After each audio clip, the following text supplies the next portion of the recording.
Tick-tock, time to rock. Good evening, good morning, good afternoon to everyone who's watching from all over the world. Your friendly neighborhood philosopher here, D. Wood. With me now is Ehteshaam. Gulam, how you doing? I doing good. You?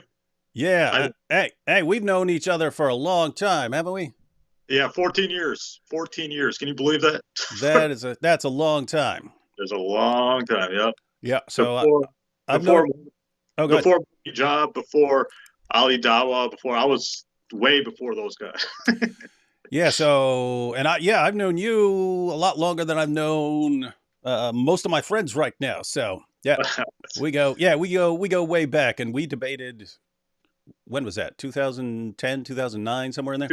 2009. Yeah, I remember that. That was wow, it was 14 years ago. Wow. Long time ago. Um, but yeah, so why don't you go ahead and before we get started, and guys, we're going to keep this. We're not going to be very strict about time. We're going to keep it kind of organized and not arguing. We'll probably take, yeah, I don't know, 5, 8, 10 minutes or something each at the beginning to sort of lay out our general thoughts on the crucifixion of Jesus, and then we'll just keep it friendly discussion format. But here, before we get started, I want you give everyone a little introduction to yourself and what you do on your channel. Oh, okay. For those of you who don't know me, in case you're not familiar with me, my name is Ehteshaam Gulam. I've been a Muslim apologist for, I don't know, like over 15 years now. It's been over like 15 years. I was before Mohammed Hijab, before Ali Dawa. I was before all those guys. I was before YouTube. I think I before YouTube. I think I was before YouTube. So I'm way old school. Like me and me and Ma and J or the Muslim apologists started at the same time. So we're way before like YouTube and all that. So yeah, my name's Ehteshaam Gulam. You probably seen my debates with Sam Shamoon and all those people. I'm a Muslim apologist, as I've said. I'm a big comic book fan, as David Wood probably knows. I'm a big comic book fan. See my Batman shirt right there. I was a DC fan, but right now I'm playing.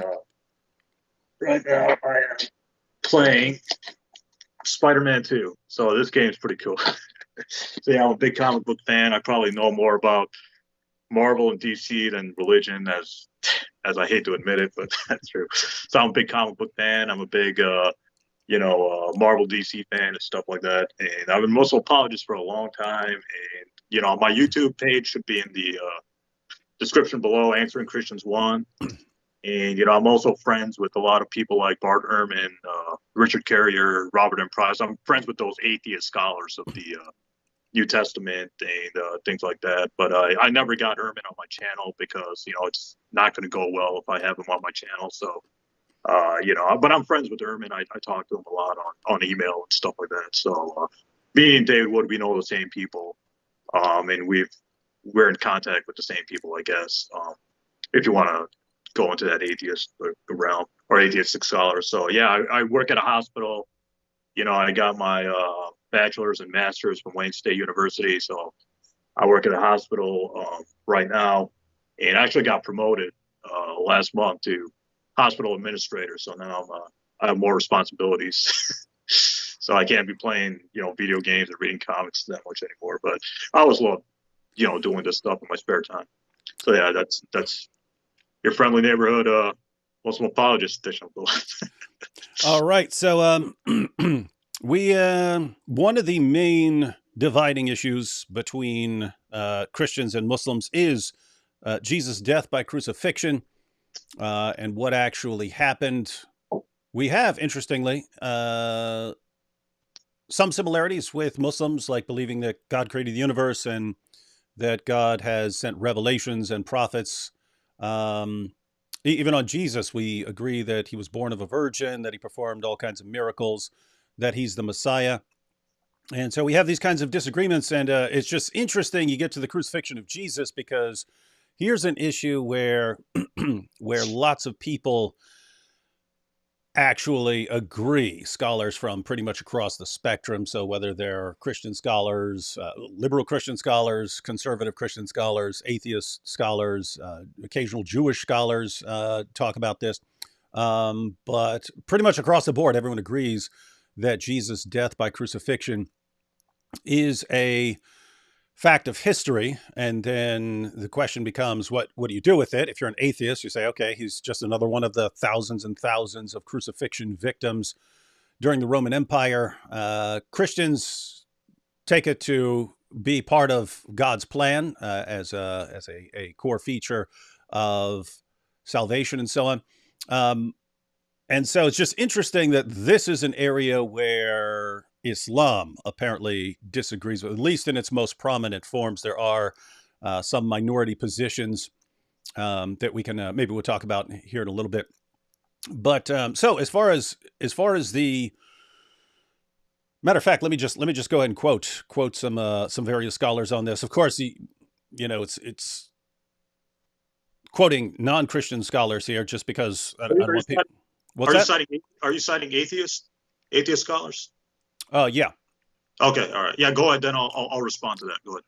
Yeah. No. Just is just the beginning. So I'm going to take I'll take a few minutes to sort of just introduce my position, and then you could take 5 to 10 minutes. No, you're no problem. No, matter of fact, if you want to interrupt me, I don't care. So we have Christians obviously agree that Jesus died by crucifixion, but even there are New Testament scholars and historical Jesus scholars who are not Christians or who are very liberal Christians. So there are atheist New Testament scholars and historical Jesus scholars. There are agnostic New Testament and historical Jesus scholars. And it's interesting because some of the atheist and agnostic and Jewish scholars just regard this as an indisputable fact of history. So atheist New Testament scholar Gerrit Ludemann declares that Jesus' death as a consequence of crucifixion is indisputable. That's pretty strong language for a historian, right? Because like you're looking at documents and so on from many centuries ago. He says it's indisputable. John Dominic Crossan of the Jesus Seminar says that there is not the slightest doubt about the fact of Jesus' crucifixion under Pontius Pilate. Marcus Borg, another member of the Jesus Seminar, says that Jesus' execution is the most certain fact about the historical Jesus. If we know anything about Jesus, we know that he was executed. Jewish scholar Pinchas Lapid says that Jesus' death by crucifixion is historically certain. Paula Fredrickson, she's a convert to Judaism. She says the single most solid fact about Jesus' life is his death. He was executed by the Roman prefect Pilate on or around Passover in the manner Rome reserved particularly for political insurrectionists, namely crucifixion.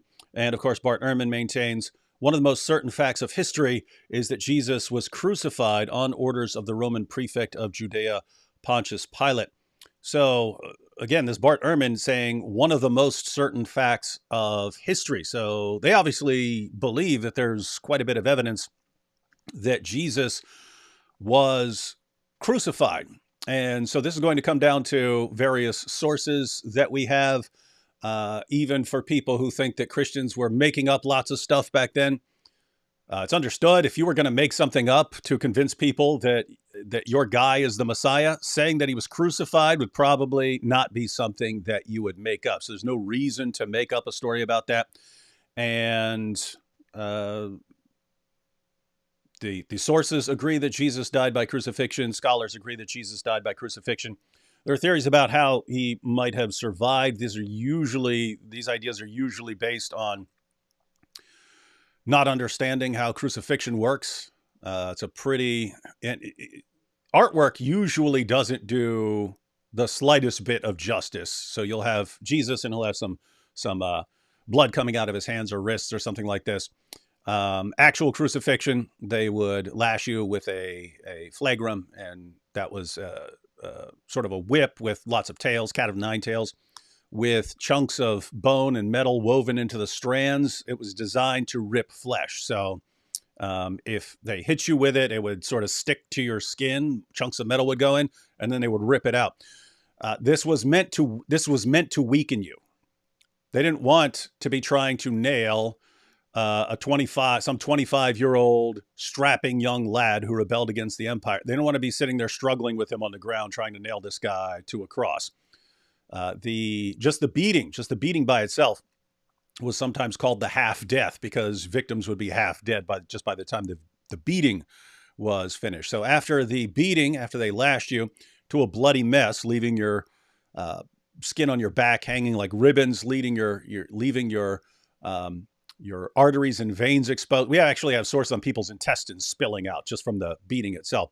I think it was around a quarter. It was around a quarter of people died just from the beating. So that's prior to even being nailed to the cross. People are dying, and then they nail you to a cross anyways, as an example. But so it's a horrible, bloody process even before you are put on the cross, and then of course you're nailed to a cross. And if you hang in that position for a long time with your arms outstretched like that, and all your body weight isn't, that's why they put the nail through your heels. If they just left you dangling, it would become harder and harder for you to breathe, and as you lost blood, you're just going to die more quickly. So they put the nail through the heels, and there are variations. They could tie your feet if they wanted to, but they put a nail through your heels so that as you're running out of breath, you will actually just you'll be starving for oxygen. You will actually push yourself up to exhale, because when your arms are outstretched and your body weight's hanging on it, your muscles eventually start to give out, and your chest cavity is fully expanded. Your chest cavity is fully expanded, and it becomes very hard to exhale. So your breathing becomes very difficult, and so you push up just so you can breathe out, and then you can breathe back in. Anyway, it was a very well-developed method of execution, and extremely brutal. And so, from the perspective of a historian, if you say so-and-so was crucified, well, that obviously means that someone died there. And so we've got the sources that talk about, Christian sources, Jewish sources, Roman sources, talking about Jesus' crucifixion. We've got a historical consensus on Jesus' death by crucifixion. And eventually we get to some alternative theories. It's interesting where these alternative theories come from. There were some groups, the Docetists and the Gnostics, who believed that Jesus was just a divine figure. He wasn't actually a human being. So if you got Jesus, and as Christians believe he's the incarnate Son, there are two basic directions you can veer from that. You could say he was just human being, or you could say he was just some divine figure. The question for the Gnostics and the Docetists who held that position then became, well, if Jesus didn't actually have a human body, if he wasn't actually a human being, how could he have died by crucifixion? And then they had to come up with some explanations, and they started coming up with explanations like maybe someone else was disguised to make him look like Jesus, and this other person was crucified in Jesus' place. And so it's interesting that eventually became the most popular understanding in Islam. I say it's interesting because we know where the theory came from. And where the theory came from was from people who were trying to explain how... Can you just give me 1 minute? Just 1 second. Sure, no problem. Hey, Ehteshaam, can I keep talking though? Yeah, go ahead. Okay, there. Yeah, so I'll just wrap up here. So... yeah, I'm sorry. My parents are visiting, and you know how it is. Oh, you're good. What was I talking about? Oh, yeah, the Docetists and the Gnostics. So the substitution theory. Yeah. So we know where the theory came from, and it's just fascinating that the theory came from people who believed that Jesus wasn't human, and so the idea that this took off in Islam eventually as the dominant theory is interesting because we know where the theory came from, and most Muslims that I talk to think that is the correct view according to the Quran. I have sort of changed my views on that over time. Right now I'm kind of like 50-50 on whether the Quran is even... Well, I'm kind of 50-50 on whether the Quran is saying that Jesus didn't die. I'm kind of 50-50 on that. And on the issue of whether the Quran is actually promoting substitution theory... I'll explain. That's fine. I'm gonna go ahead and wrap up. As far as what I believe about what the Quran is saying, so now I'm like 50-50 on whether the Quran is even denying that Jesus died by crucifixion, and I'm at like 20 to 30% on whether the Quran is advocating substitution theory. That's what you find in the Muslim commentaries later on, and that became the dominant view. The Quran isn't exactly clear on what it's talking about. And so that's just kind of an overview to set up the discussion. But now, Ehteshaam, if you want to take 5 or 10 minutes and just give your kind of overview on all of these issues, and then we can discuss things. Yeah, I mean, I agree that so here's where I agree with David Wood. I agree that Jesus was crucified. Like, and if that's blowing Muslims' mind, let me explain here. The Quran says, well, let me read the Quranic verse. Let me just read the Quran. It says, it's talking about. Let's get to the Quran chapter 4 verse 157 is what we're talking about here. We're talking about one Quranic verse, and possibly another Quranic verse is the Quran chapter 3 verse 55, where Allah says, "Oh Jesus, I'll take you and I'll raise you to myself." Now, I've seen David Wood's videos and I've responded to it on my channel. But the Quran chapter 4 verse 157, let me just begin there. It says, the Jews said, "We killed Jesus, the Christ, the son of Mary." But the Quran says they didn't kill him, nor did they crucify him. It was made to appear to them, and those who differ follow nothing but conjecture and guesswork. But surely they killed him not. And the Quran chapter 4 verse 157 ends with, they killed him not. And the next verse says, Allah raised him to himself.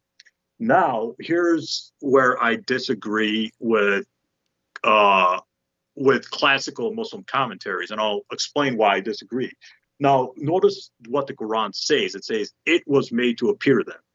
It was made to appear to them. Even if you read it in Arabic, it was made to appear to them does not mean somebody else was crucified instead of Jesus. If you read the Quran chapter 5, verse 33, the Quran mentions crucifixion as death, like death on the cross.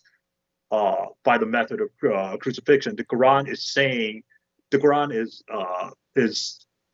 saying that Jesus was not killed by the method of crucifixion. You see what I'm saying? So what these early Muslim scholars like Ibn Kathir, Ibn Abbas, Al-Jalalain, etc., why they said somebody else was crucified instead of Jesus, even though there's no evidence for that in the first century, in the New Testament, is because they took an extremely literal view of that Quranic verse. It was made to appear to them. They thought that Jesus wasn't even crucified, that somebody else had to have been crucified, because they didn't know how to make sense of that Quranic passage other than their extreme literal view of that passage. So I think David Wood is right when he says it possibly comes from the Basilians or the Docetics, the Docetic, early Christian group that said Jesus was so divine he couldn't be crucified to begin with. I think that's where it comes from. But there's a really good book which Shabir Ali mentions. It's called Christ in Islam by Neil Robinson, and he traces the so-called substitution theory to northern Iraq in the 2nd century. Those stories came from northern Iraq in, I believe, the 8th century or something. So the Quran never says somebody else was crucified instead of Jesus. The Prophet Muhammad never said somebody else was crucified instead of Jesus. So that view that somebody else was crucified instead of Jesus, although it's found in Ibn Kathir and Ibn Abbas and all that, they took an extremely literal view, but that's not what the Quran is saying. The Quran says it was made to appear to them. So my view that I've always held on to, and I've said this in my debate with you years ago and with Mary Jo Sharp, is that Jesus was crucified, but he survived the crucifixion. That is what I think the Quran chapter 4 verse 157 is talking about there. And Shabir Ali holds this view. The late Ahmadidat also hold this view, even though he is a controversial Muslim preacher. I don't think Zakir Naik holds this view. I don't believe so, but or I think Zakir Naik does hold it, but he says it's not the correct Islamic interpretation. So let's just go. So me and Shabir Ali agree that Jesus was crucified. I think that's certain. Now, Muslims will disagree with us. Muslims will disagree with me. Muslims have disagreed with me on my channel, but I think the evidence is very strong that Jesus was crucified on the cross. So David Wood wants to hammer that point, or he wants to, say that's historical, that Jesus was crucified. I agree, Jesus was crucified. I think that's the best. It's verified by the New Testament, Josephus, Tacitus, whatever. So my view is that Jesus was crucified, but he didn't die on the cross. Now, David Wood cited how many atheist scholars did you cite, David? 5 or 6 or something? Yeah, something like that. Okay, so he cites atheist scholars Gerd Luderman, Bart Ehrman, Paula Fredrickson, if I'm remembering correctly. So the reason why atheists say that Jesus was crucified is because they don't believe in the supernatural, right? So if a man lived 2,000 years ago and he's crucified, given their atheistic, anti-supernatural, liberal views, of course they're going to say he died on the cross. Because if a man lived 2,000 years ago and he's crucified, given their atheistic views, of course they're going to say he died. Of course, like like that. That's just their atheistic or humanistic approach to things. But I think David was being inconsistent here. And the reason why I'm saying this is because the atheists, like I said, don't believe in the supernatural. So of course they're going to say Jesus died 2,000 years ago. They're going to say that.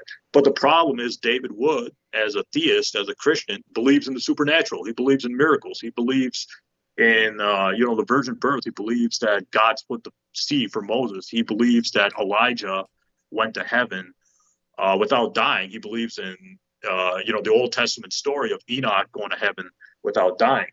So I think David Wood is being inconsistent here because he does believe in the supernatural. But when he's citing these atheist scholars, of course they're going to say Jesus died on the cross. Because if a man lived 2,000 years ago and given atheistic views, if he's crucified and given their anti-supernatural views, of course they're going to say, he died on the cross. Of course they're going to say that. I mean, why wouldn't they say that? Christians also have a theological view. I saw one of David Wood's videos. I think it's "How Can God Die" or something like that. I responded to it on my channel, and my view is that, of course, Christians are going to say Jesus died too. It's because they have a theological reason for believing it.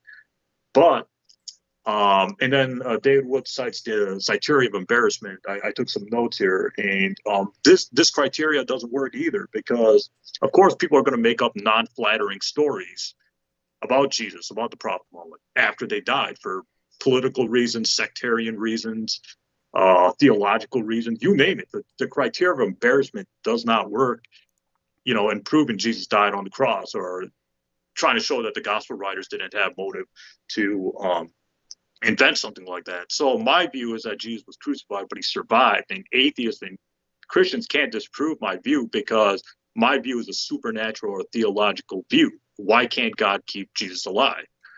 That's certainly possible.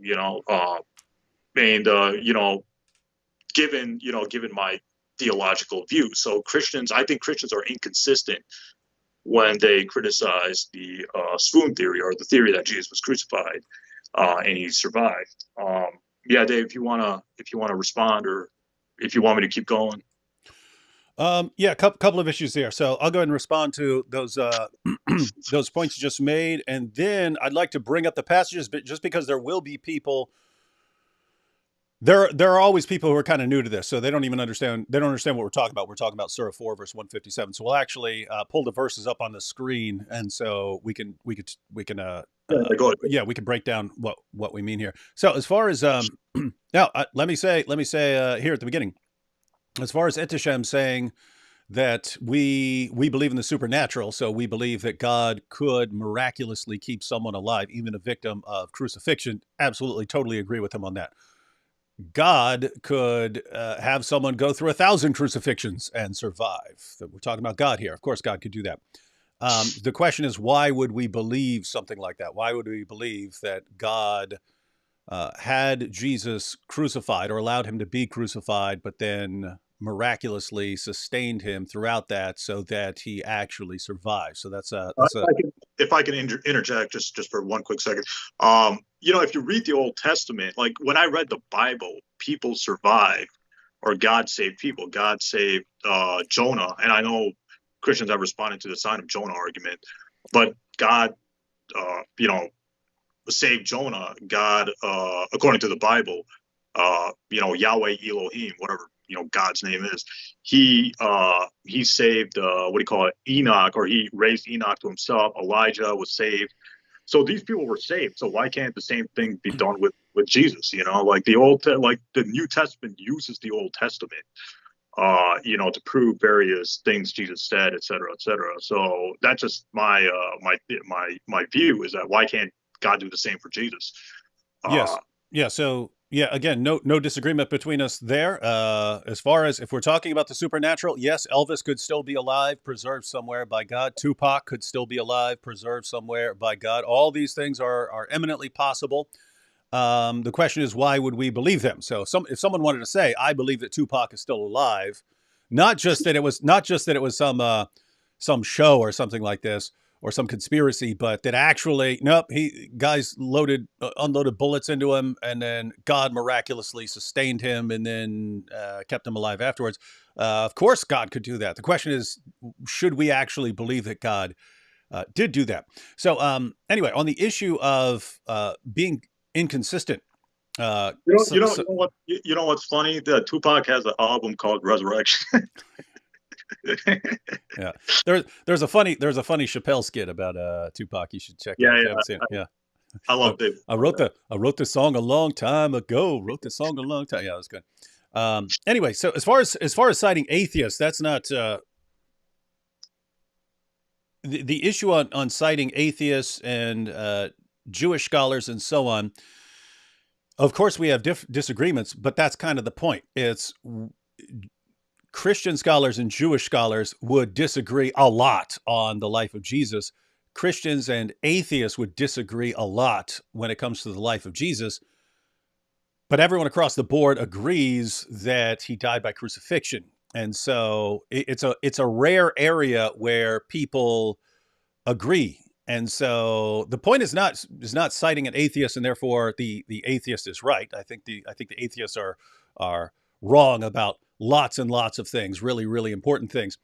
The point is that people who ordinarily disagree with us on all of these big issues, on this issue agree. And you're pointing out that, well, this is 2,000 years ago.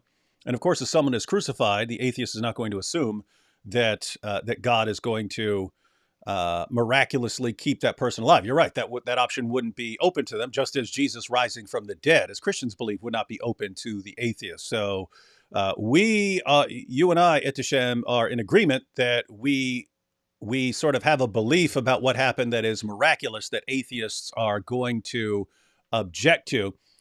And yet, if there just weren't any evidence for Jesus' crucifixion, the atheists would not be agreeing with us and saying it's an indisputable fact. They'd say, how do we know what happened? It was a long time ago. We have no idea what happened. So anyway, the point is there's something here that is even convincing critical scholars like Bart Ehrman and so on that this is a fact of history. The Jesus seminar, they go kind of saying by saying and pick and choose what they believe, but they agree on this issue. And so it's just an interesting fact that people agree on this.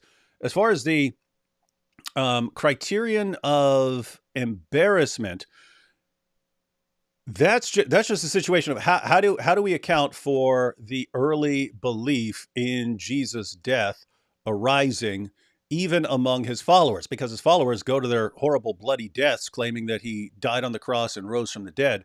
So if I can interject. Let me finish the point and then you can jump in. So the idea is these guys are first century Jews. First century Jews didn't really have a concept that the Messiah is going to come and die. That's why it kind of catches people off guard when Jesus dies. They didn't have really a concept of a dying Messiah, dying and rising Messiah. And so if you were a first century Jew and you wanted to come up with a story, that's the point of the principle of embarrassment. If you're going to invent something, you're going to invent something that helps your case. If you're a first century Jew trying to convince other first century Jews that Jesus is the Messiah, saying he died is not going to help your case. So why would you then invent it? It sounded like you were saying, well, people can sort of spread malicious stories about a person, like about Muhammad or about Jesus afterwards. But this isn't something that's coming along from some critics of Jesus later. I mean, of course, critics agree that he died. They would throw that in Christians' face. Come on, he's the Messiah. The guy got crucified. But that's the point. Everyone's agreeing. It's the Christians saying he was crucified, and there's a point to it. And there's the critics saying he was crucified, and this exposes him. What the underlying agreement among everyone is that he was crucified. So if he wasn't crucified, if Jesus didn't die by crucifixion, and the critics were to say, ha, ha, ha, he got crucified, and he hadn't, the response of Jesus' followers and people who believed in Jesus would have been, "What are you talking about? He wasn't crucified." Or, "Yeah, he was crucified, but he was still around later. He survived it, and this shows that God was actually protecting him." That would have been a miraculous claim too. Saying that he miraculously survived this would have been a miracle claim too. So the point is, when you look at the evidence, just as far as what people are saying and what people are believing during that time, the critics of Christianity and the proponents of Christianity, and you say, how did these people come to these views? Well, a Jesus who didn't die on the cross kind of doesn't explain how these people came to believe these things. If there were, let me clarify that just to go along with what you were saying. If we wanted to say that Jesus was crucified but didn't die from the crucifixion, he was crucified but he didn't die, he survived by divine help. I think the only way to make sense of the evidence is even Jesus' own followers thought that he died, so God saved him, God miraculously saved him, but even Jesus' own followers were convinced that he died. And so it was kind of a secret until it would come along later. That's the only way that I could actually account for the evidence. And this is going to eventually lead into the questions about the character of God. If God is doing these things that are misleading all these people and leading all these people astray, and no one has any idea what happened, and then we get down to the present, and billions of people are convinced that Jesus died on the cross because Allah just didn't clarify what he was doing, we're going to have some issues there. But yeah, what are your thoughts on all this? Wait one second, because we are getting super chats. Let me just read these real quick, and then I would bring more shekels, but AP is not here. Yeah, this is a no atheist zone right now, ladies and gentlemen. We don't want atheists in here messing everything up. Sheikh Wingaling says, after constant bullying from D Wood, I have converted to Islam in order to justly get my revenge. That's Mike Winger there. Would not surprise me with Mike Winger. If Allah made them believe he was crucified, why did he lie about it? Happy Holy Week, everybody. Let me see. If Allah made them believe he was crucified, why did he have to lie about it? You want me to respond? Yeah, I don't fully understand the question, but if you get it, go ahead and respond. Okay, well, you made up, you made a lot of assertions. Let me address those assertions, and then maybe I can address those questions or whatever. Well, you say that you talk about the disciples of Jesus, and I think that's an interesting point that you and Mike Licona brought up. I remember watching a debate with Mike Licona and Shabir Ali way back in 2005, 2004. Shabir Ali and Mike Licona. This was pre-YouTube. That's how old I am. I'm like pre-YouTube. Yeah, I was at that debate. Oh, you were? Okay. Yeah. Matter of fact, right before the debate, I took Shabir Ali. No one had any clue who I was back then, but Shabir Ali was coming to town, and The Passion of the Christ had just come out. I just messaged him and I said, hey, I don't know if this is going to come up in the debate, but it may come up in the Q&A since this is a popular movie right now.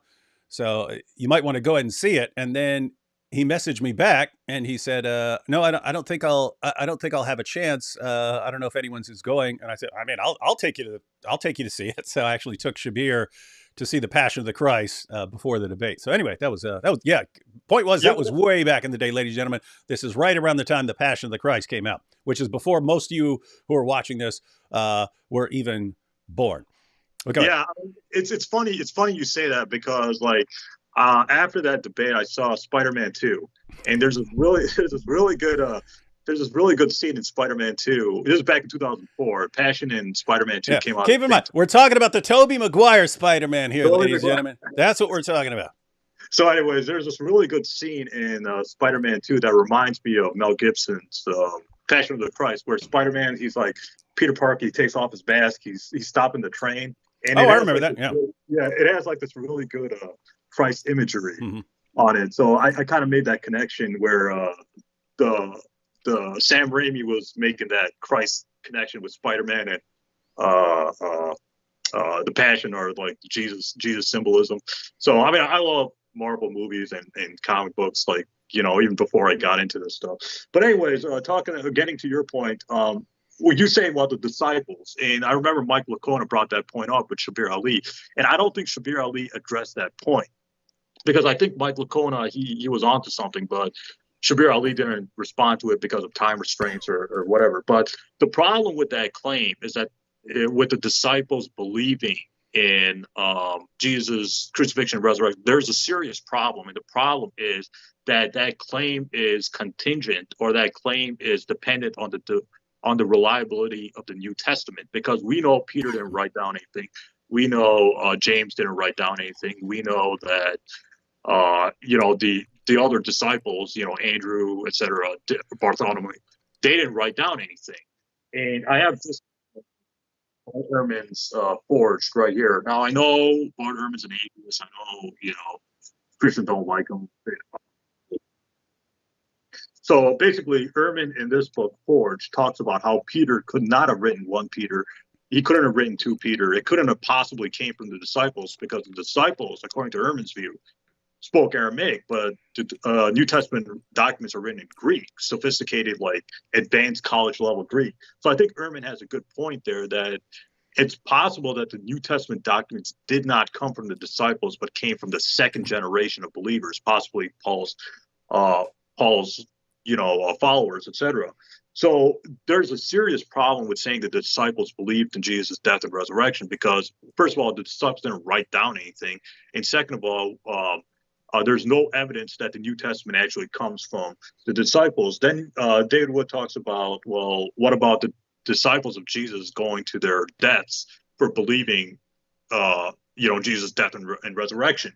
Well, there's a serious problem with that, because first of all, nowhere in the New Testament is there anything about anybody dying for their belief about Jesus' alleged death and resurrection. Nowhere in the New Testament, the Gospel of Matthew, Mark, Luke, John, Acts of the Apostles, 1 Peter, 2 Peter, Revelation, etc., nowhere does it say that the disciples went and died for their belief. So the New Testament doesn't record any of that. The second problem is that these stories like Acts of Peter, where Peter is crucified upside down, etc., come from the late 2nd and 3rd century, years, I think like decades, years after the New Testament was written, like I think 180, 200 years after. So these legends of Jesus' disciples going to their deaths, allegedly going to their deaths, comes from these Gnostic or these New Testament apocryphal works that came years later. And,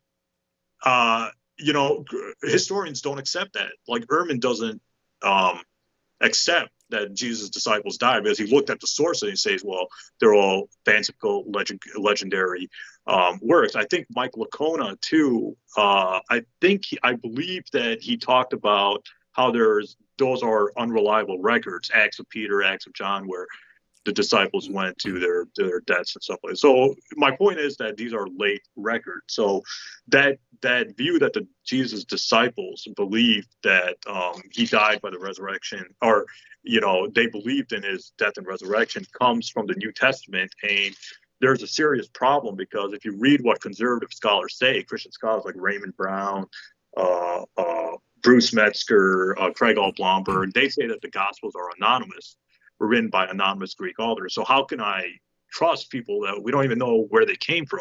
Like Raymond Brown, Introduction to the New Testament, pages 158, 208, 267. The Gospels were anonymous, and later on, these Gospels, Matthew, Mark, Luke, John, were put in there in the 2nd century.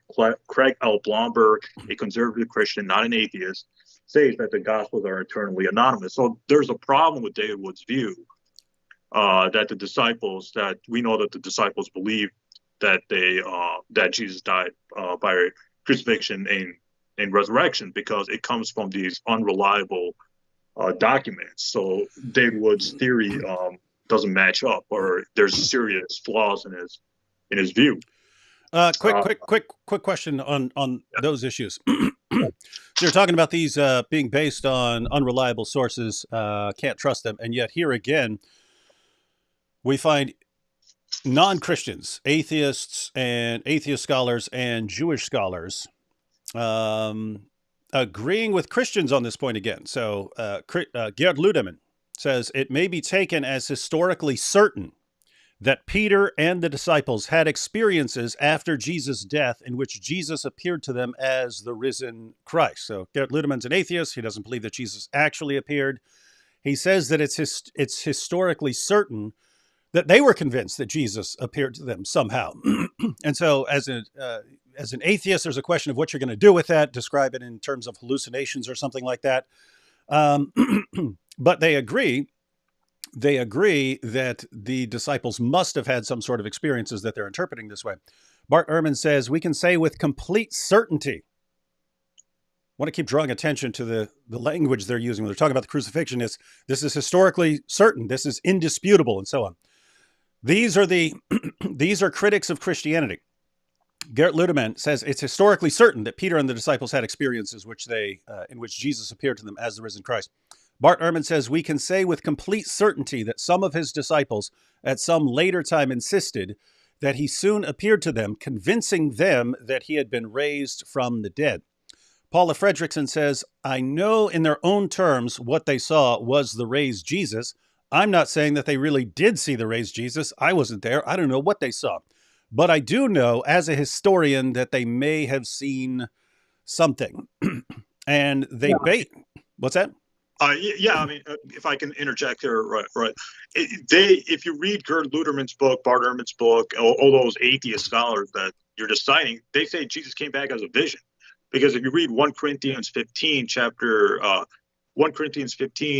verses 1 to 8, it says Jesus appeared to Paul the same way he appeared to Peter, James, etc., and the 12. So these atheists that you're citing say that Jesus came back as a vision, and that's something I agree with. And I'll get into that. I'll get into that right now. Is because what I think happened is that there's this really good book called Daniel A. Smith, The Empty Tomb, where Daniel A. Smith says that according to the Q Gospel, which predates Matthew, Mark, Luke, and John, which predates the New Testament documents, Daniel A. Smith argues that in the Q Gospel, it talks about Jesus' disappearance and not his resurrection. And the Q Gospel is early. It's earlier than Matthew, Mark, Luke, and John. So according to my view, is that when Jesus was crucified, he was taken down, he was put in the tomb, and from the tomb, he was taken into heaven. Because if you read the Gospels of Matthew, Mark, Luke, and John, nobody sees Jesus rise from the dead. Nobody sees the resurrection. So I think that's a big problem for the resurrection narrative. If you want to comment on that. No, I'm just saying, if someone had seen a vision, keep in mind, people back then did not have problems seeing visions. That's pretty normal. In fact, the reason that in the Gospels you see Jesus saying, "Hey, put your finger into my wound," and so on, is because that's exactly what someone would have thought. If you saw a guy get crucified, right? If crucifixion is a public event, someone dies, you find out the Romans crucified your guy. Guess what? You need to go find another guy because your guy's dead. If that guy were somehow to appear later on and you actually see him, no one is going to conclude resurrection. They're not going to conclude resurrection. They're going to conclude that this is some sort of vision or ghost or something like that. That's what they would conclude. No one's going to conclude resurrection unless they think it's actually a physical resurrection. So the disciples going out and maintaining that Jesus has been resurrected, that's a claim that his body has been raised. And so it's here again, we're left with the evidence and what explains the evidence. Well, if first century Jews are concluding that a man has been resurrected, and they're saying things like, "Wow, and we're going to be glorified, we're going to be resurrected like this," just seeing a vision or something like that doesn't really account for that. Now you're pointing out that that's a direction that atheists would have to go in. Why? Well, they don't actually believe in a resurrection. If you're an atheist and you believe, and Ehrman, I talked to Ehrman about this, and he agrees that Peter, Paul, and Mary, at the very least, all had to believe that they were seeing the risen Jesus. Yeah, I saw that. I saw that interview. Yeah, I saw that interview. Yeah, so, and it's because you have very different reasons for why they're concluding that Jesus rose from the dead. So with Peter, something has to set off the apostles, and it's multiply attested. In other words, we have it in multiple places that Jesus appeared to Peter. something had to persuade the other apostles. And in our sources, we have the group appearances. That's even tougher for an atheist to grant, because if I see something, you could always say it's in my mind, or a vision or something like that. If a group of people see it, now you've got something else.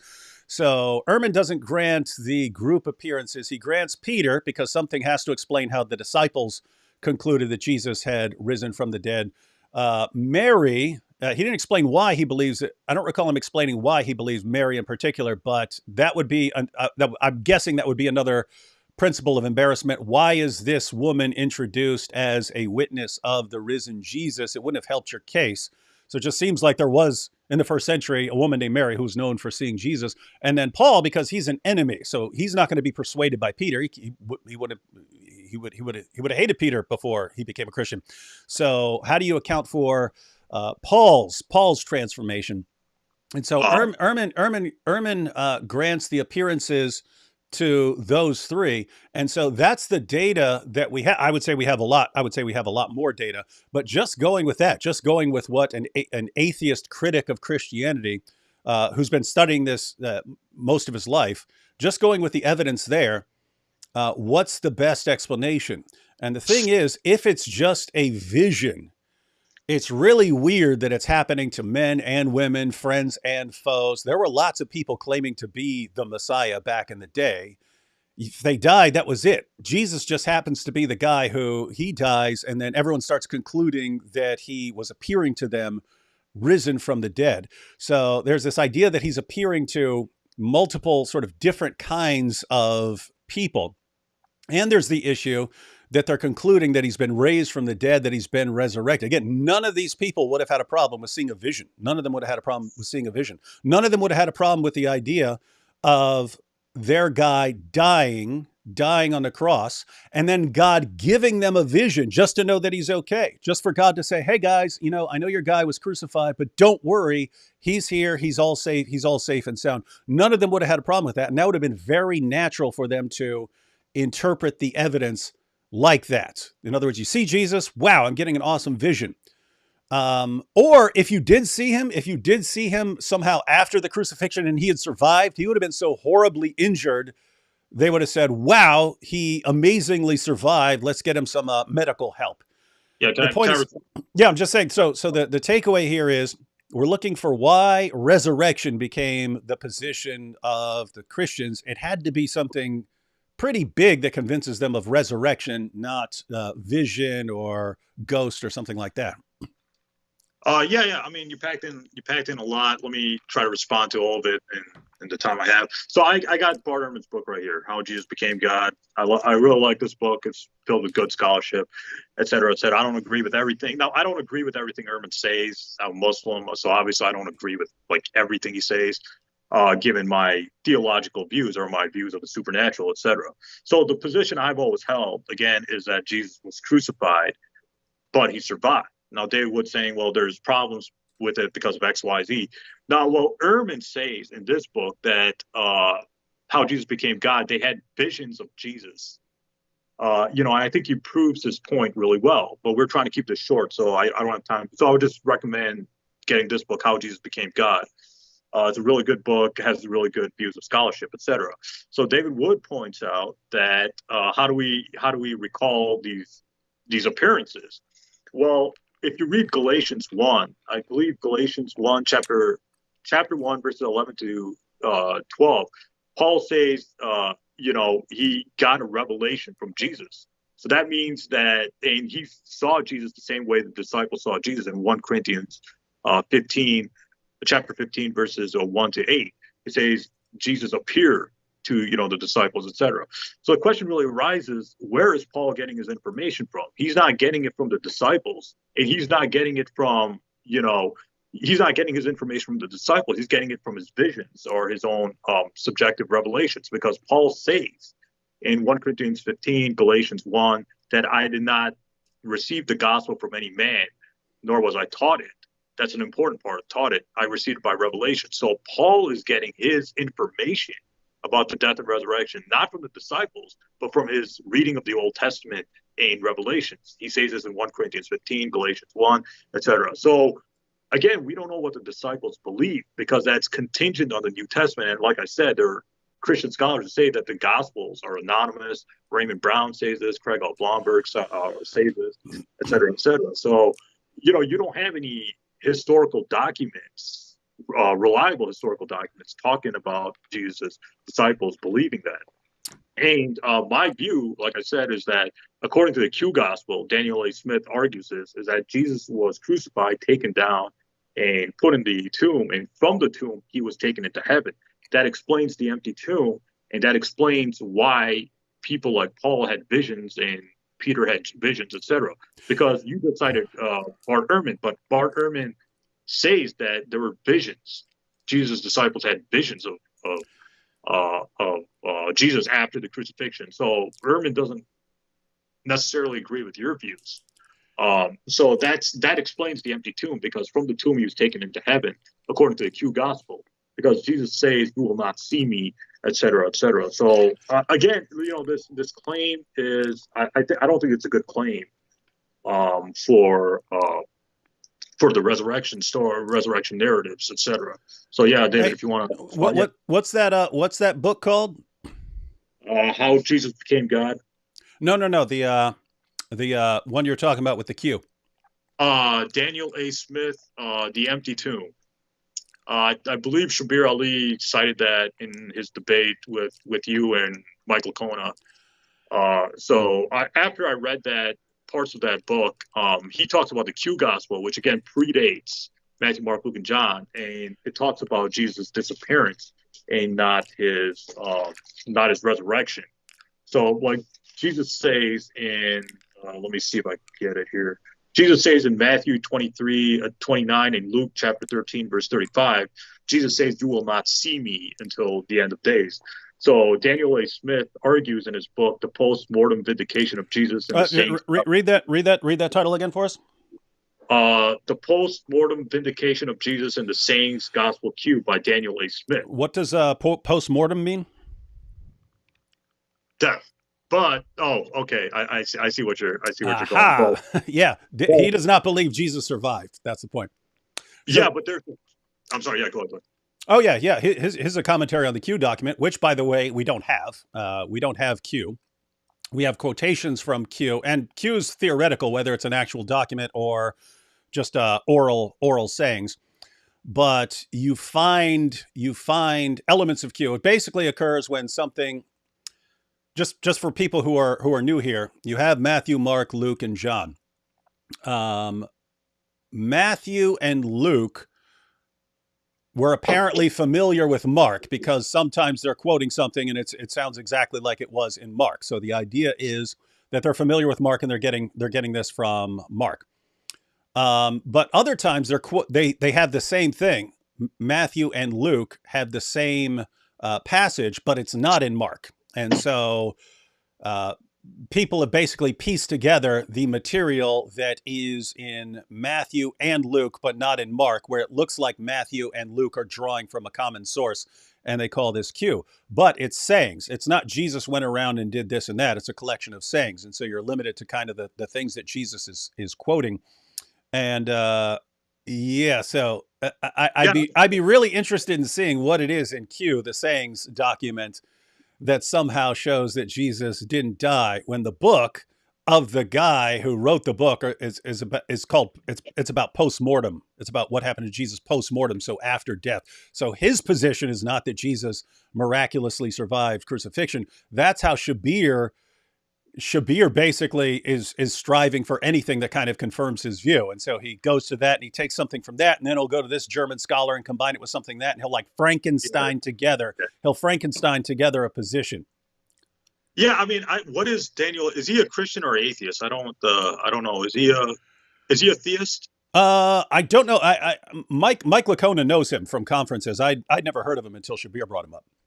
Okay, so I don't know if he's a Christian or an atheist, but my point is, I've always held the view that Jesus survived the crucifixion. I've always held that, because when I looked at the evidence is very strong. So you mean like you've always held the view that Jesus was put on the cross, but he survived? yeah, that's the view I will always hold on to because I that's the view I believe is historically certain. And I think William Lane Craig says it's virtually certain that Jesus was crucified and he was put in the empty tomb. And he has other points that I don't remember, but I remember he has 5 points. He says, well, Jesus was crucified. He was put in the tomb by Joseph of Arimathea, and the empty tomb, there was an empty tomb. So, my view was always that Jesus was crucified, but he survived because when I looked at the substitution theory, it doesn't make any sense because I think you said it best in other videos where why would Allah deceive the followers of Jesus into tricking somebody else? And it's a dishonorable thing. The substitution is a dishonorable thing because why would God miraculously disguise somebody to go on the cross? To me, it doesn't make any sense, right? Mm-hmm. Like it doesn't make any sense. And the other problem is the disciples believed that he was crucified, but we don't know if they believed that he died or survived or whatever, because, like I said, the Gospels are notoriously unreliable in this. So I believe Jesus was crucified. The substitution theory is a mess because it causes a lot of problems. So I agree with you that the substitution theory makes no sense whatsoever. And the Quran says it was made to appear to them. But I think Shabir Ali does have a good point. Because the Q Gospel talks about the disappearance. Now, I don't know what Daniel A. Smith's theological views are. I don't know if he's a Christian or an atheist. It seems like he's an atheist, but like you said, if he's an atheist, of course he's going to say the post-mortem vindication because, he doesn't believe in supernatural because if a man lived 2,000 years ago, is crucified, like I said, they're going to conclude that he died. But as a theist, you and me are theists. We believe in supernatural. We believe in miracles. So why can't God keep Jesus alive? But Dieter Zeller argues that Jesus was taken alive from the tomb into heaven. The German scholar, again, I don't know. Yeah, that's what Shabir Ali does. I can't even find a source by this guy. These are the ongoing problems that, and I just want to say, Ehteshaam, this is a problem I see with. So you take Shabir Ali. So he has a position, and then it's not. Let me just look at this and go where the evidence points.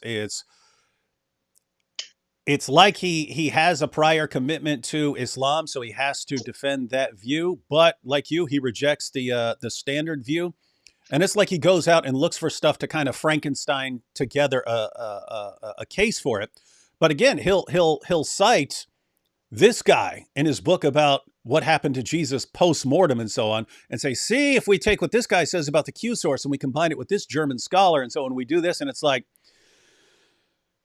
that's the actual case of the evidence is no one has had any clue what's happened for 2,000 years until we get to this guy who agrees that Jesus died, but you're going to combine it with this German scholar that we can't find anything from and so on and kind of piece together and say, see, this makes sense. Well, no, that kind of doesn't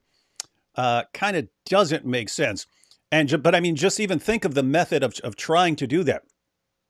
We've got Matthew, Mark, Luke, John. We've got Paul. We've got the second generation of Christian writers. And by the way, you're saying, the references. We don't have references to the martyrdoms.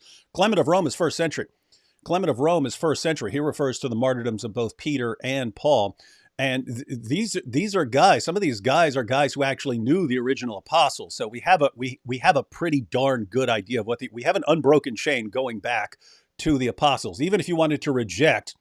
I think William Lane Craig, if I can interject, William Lane Craig and Mike Licona I believe it was Mike Licona or William Lane Craig, I don't remember, but one of these Christian apologists said that those are late legendary stories. Because if you read the New Testament, what you have is, so if you go to like Fox's Book of Martyrs, it lists how all the apostles died, lists their deaths. What you can actually say is that some of those cases are based on very late sources, like 3rd century and so on. Yeah, exactly. Yeah. Peter and Paul, not the case. That's based on early, and that's why people across the board will grant that. That's why I'm assuming Bart Ehrman would grant the martyrdoms of Peter and Paul, and that probably has something to do with why he believes they were convinced that Jesus had appeared to them. So anyway, the point of some of these sources being late, and Sean McDowell has a big book on this where he goes through all those sources and sort of rates them. It's like, okay, this is a 1st century source. This looks good. This is from a guy who's in a very good position to know what happened. This on this apostle, that's a 3rd century source. It's always possible that this person was familiar with some tradition and it's accurate, but you can't put a lot of confidence in it. Point is, it's kind of a mixture.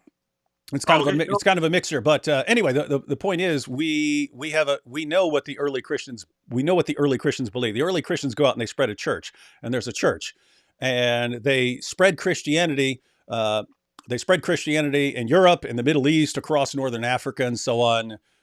We know that these guys were proclaiming Jesus' death and resurrection. These things were always foundational to Christianity, and we can obviously continue this. I did want to address the point of Paul. You were bringing up that Paul. You quoted. Yeah, if I can. You quoted Galatians. Yeah, if I can interject, like. Let me go through some of these super chats real quick. Then you can respond. Then you can interject to what I just said, and then we'll go to the passages you brought up from Paul, just so everyone knows what we're talking about here. And I'll mention why I disagree with what you just said. Let's see, guys. Where did the name Isa come from? Syriac? You have any theories on that? Well, Isa it means Jesus in Arabic, and yeah, I mean, I like the Quran, it was revealed in Arabic, so of course it's going to translate these Greek words like Jesus, John, Zechariah, Noah, all these Hebrew and Greek names. Of course, they're going to translate it into Arabic. I think that just what people were calling Jesus in 6th century Arabia, and the Quran just is using that terminology. Like the New Testament is written in Greek, but we know Jesus' disciples and Jesus spoke Aramaic. So if you want to argue there's a language problem with there's a language problem with the New Testament too, because the New Testament was written in Greek. Yeah, Jesus' disciples spoke in Aramaic, so you got the same problem with the New Testament.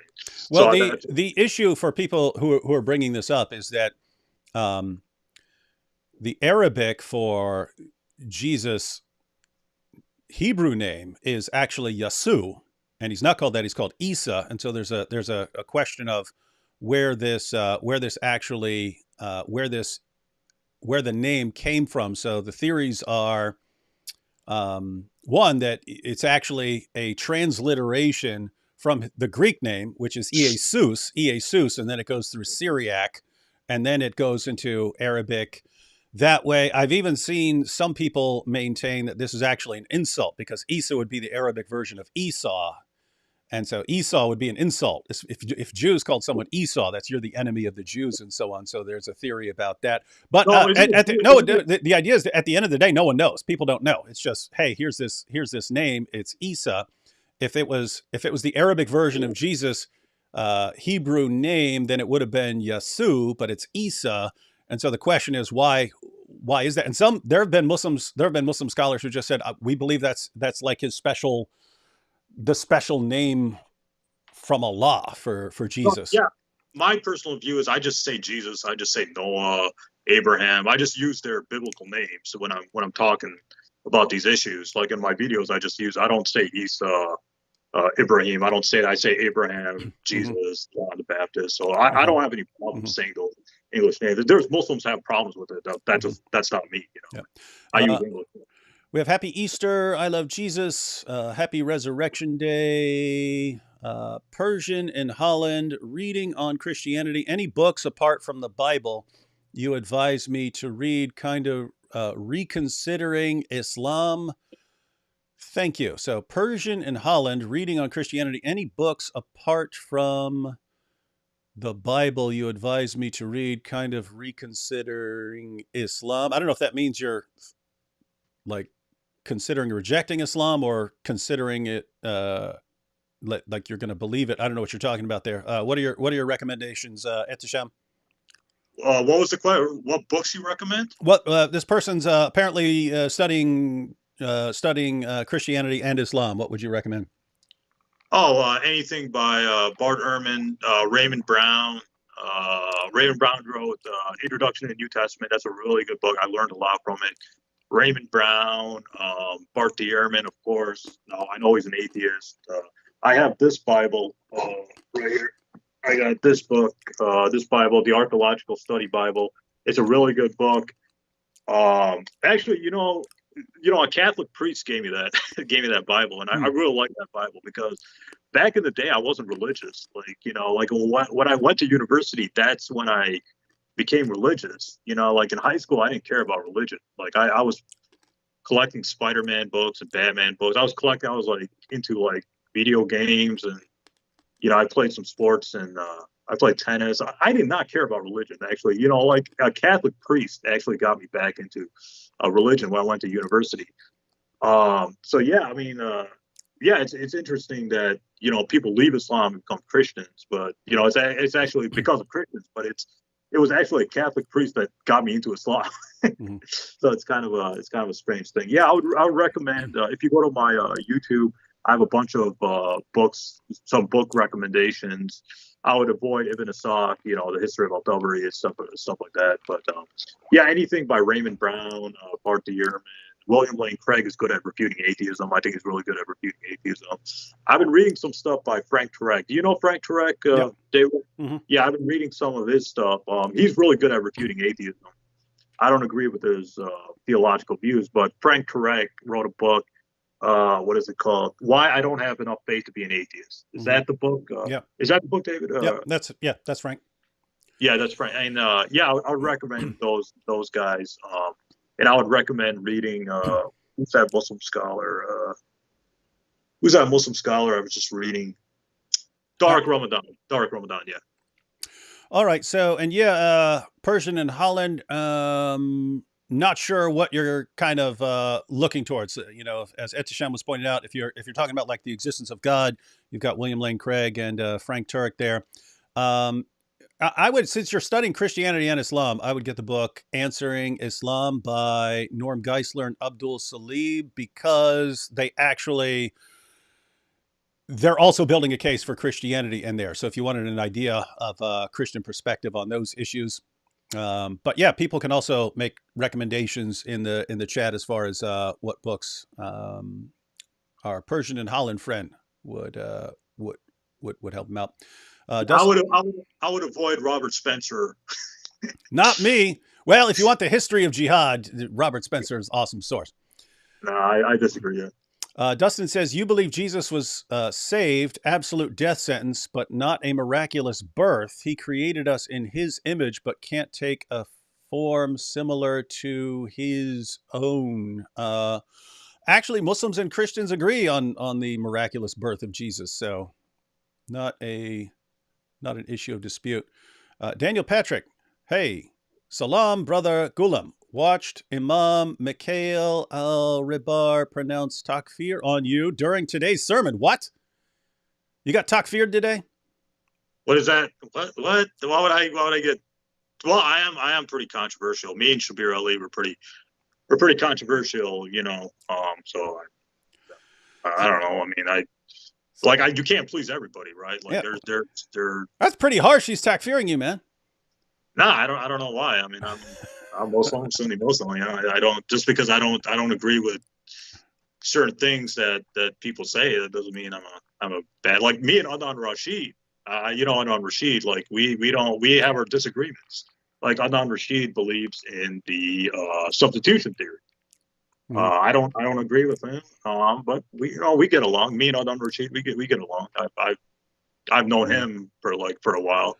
Me and Ijaz, we get along. I don't know any Muslim. Why would Muslim apologists have any kind of I don't know. I mean, I don't get along with every Muslim apologist, but I try to be friendly with everybody. Well, it's too late now because you've been takfired by that guy. I don't know who that is, but yeah, well, I'm going to takfir you back in your face. Hussein Mashni here. David, don't forget about Stephen's death in Acts. Yeah, in the book of Acts, you have Stephen's death, and then you have James is also executed in Acts. So anyway, but Acts doesn't say why they were martyred or what they believed when they were martyred. I read the book of Acts. It just says they were martyred. It doesn't say they believed in Jesus' death when they were martyred and stuff like that. So it doesn't, like New Testament does not. You think the book of Acts is not clear on them believing that Jesus died by crucifixion? Because they only say it like 487 million times. No, no, like Stephen, the book of the only martyrdom in the New Testament is Stephen, but Stephen, like we don't know why he was killed. Like he wasn't killed for his belief that Jesus died on the cross. He Uh, absolutely was. He gives a full sermon, and they flip out and stone him for it. yeah, but that's just Stephen. What about Peter? What about like nowhere in the New Testament does it say Peter, was crucified upside down. Thomas was martyred in India. These come from later legendary Yeah, sources. again, some of our sources are first century source. Like here's what I don't get. If you've got the Gospels, and you've got the letters, and suppose you want to be skeptical about them and say, we don't know who wrote these guys, we can't trust these guys. Okay, you have the next generation who knew these guys, and they're saying what they believe, and we go, we can't trust these guys. And what that really means is we're just not going to trust anyone who disagrees with what we believe.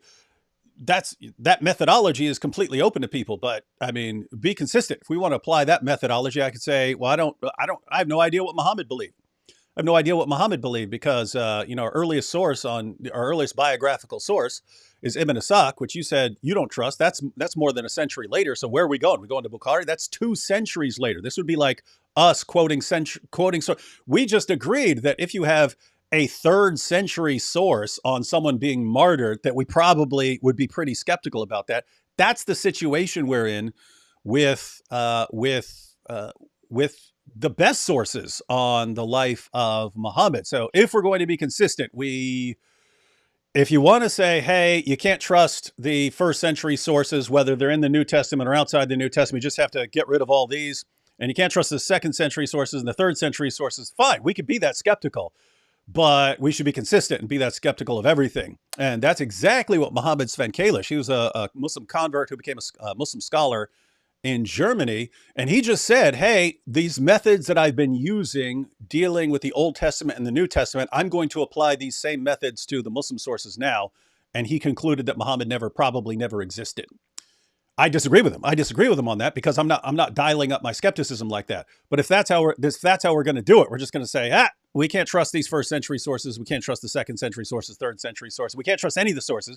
We can't trust Paul. We can't trust Paul's interactions with other people. We can't trust the next generation who knew these guys. We can't trust any of these guys to explain what they believed. We can't trust modern scholars. We can't trust the atheist scholars where they're pointing these things out. We can't trust anyone. All right, then we just, I don't know. It seems like we just can't know history. Yeah, I mean, just commenting on Islamic history, I would just recommend this book, Studies in Hadith Methodology and Literature by Mustafa al-Azami. He talks about how there were earlier biographies than Ibn Ishaq, earlier Hadith than Bukhari, and Ibn Ishaq and Bukhari incorporated a lot of that earlier material. So the disciples of the Prophet Muhammad wrote down Hadith, and those were passed down from generation to generation.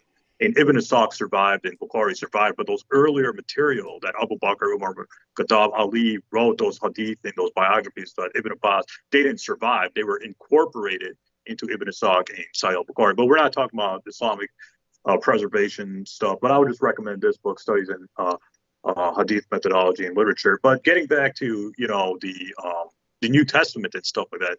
Yeah, I mean, I do agree that there is some truth in the New Testament. I'm not saying that it's all fictional and stuff like that. I'm just saying that this claim that the disciples believed it stems from the New Testament. And the New Testament, like I said, has been proven not to be historically accurate according to even Christian scholars. They're even saying Raymond Brown, Michael Lacombe. No, the position would be that scholars would reject things that they have a reason to reject, but no one says, well, you just can't trust anything in this book. It just can't be trusted. That's a pretty fringe position. If you ask Bart Ehrman where you learn about Jesus, he says you go to the New Testament. That's what he says. That's where you go. Now, he'll be skeptical. He's not going to believe a source that says Jesus walked on water. He's going to be skeptical, especially about things like miracle claims.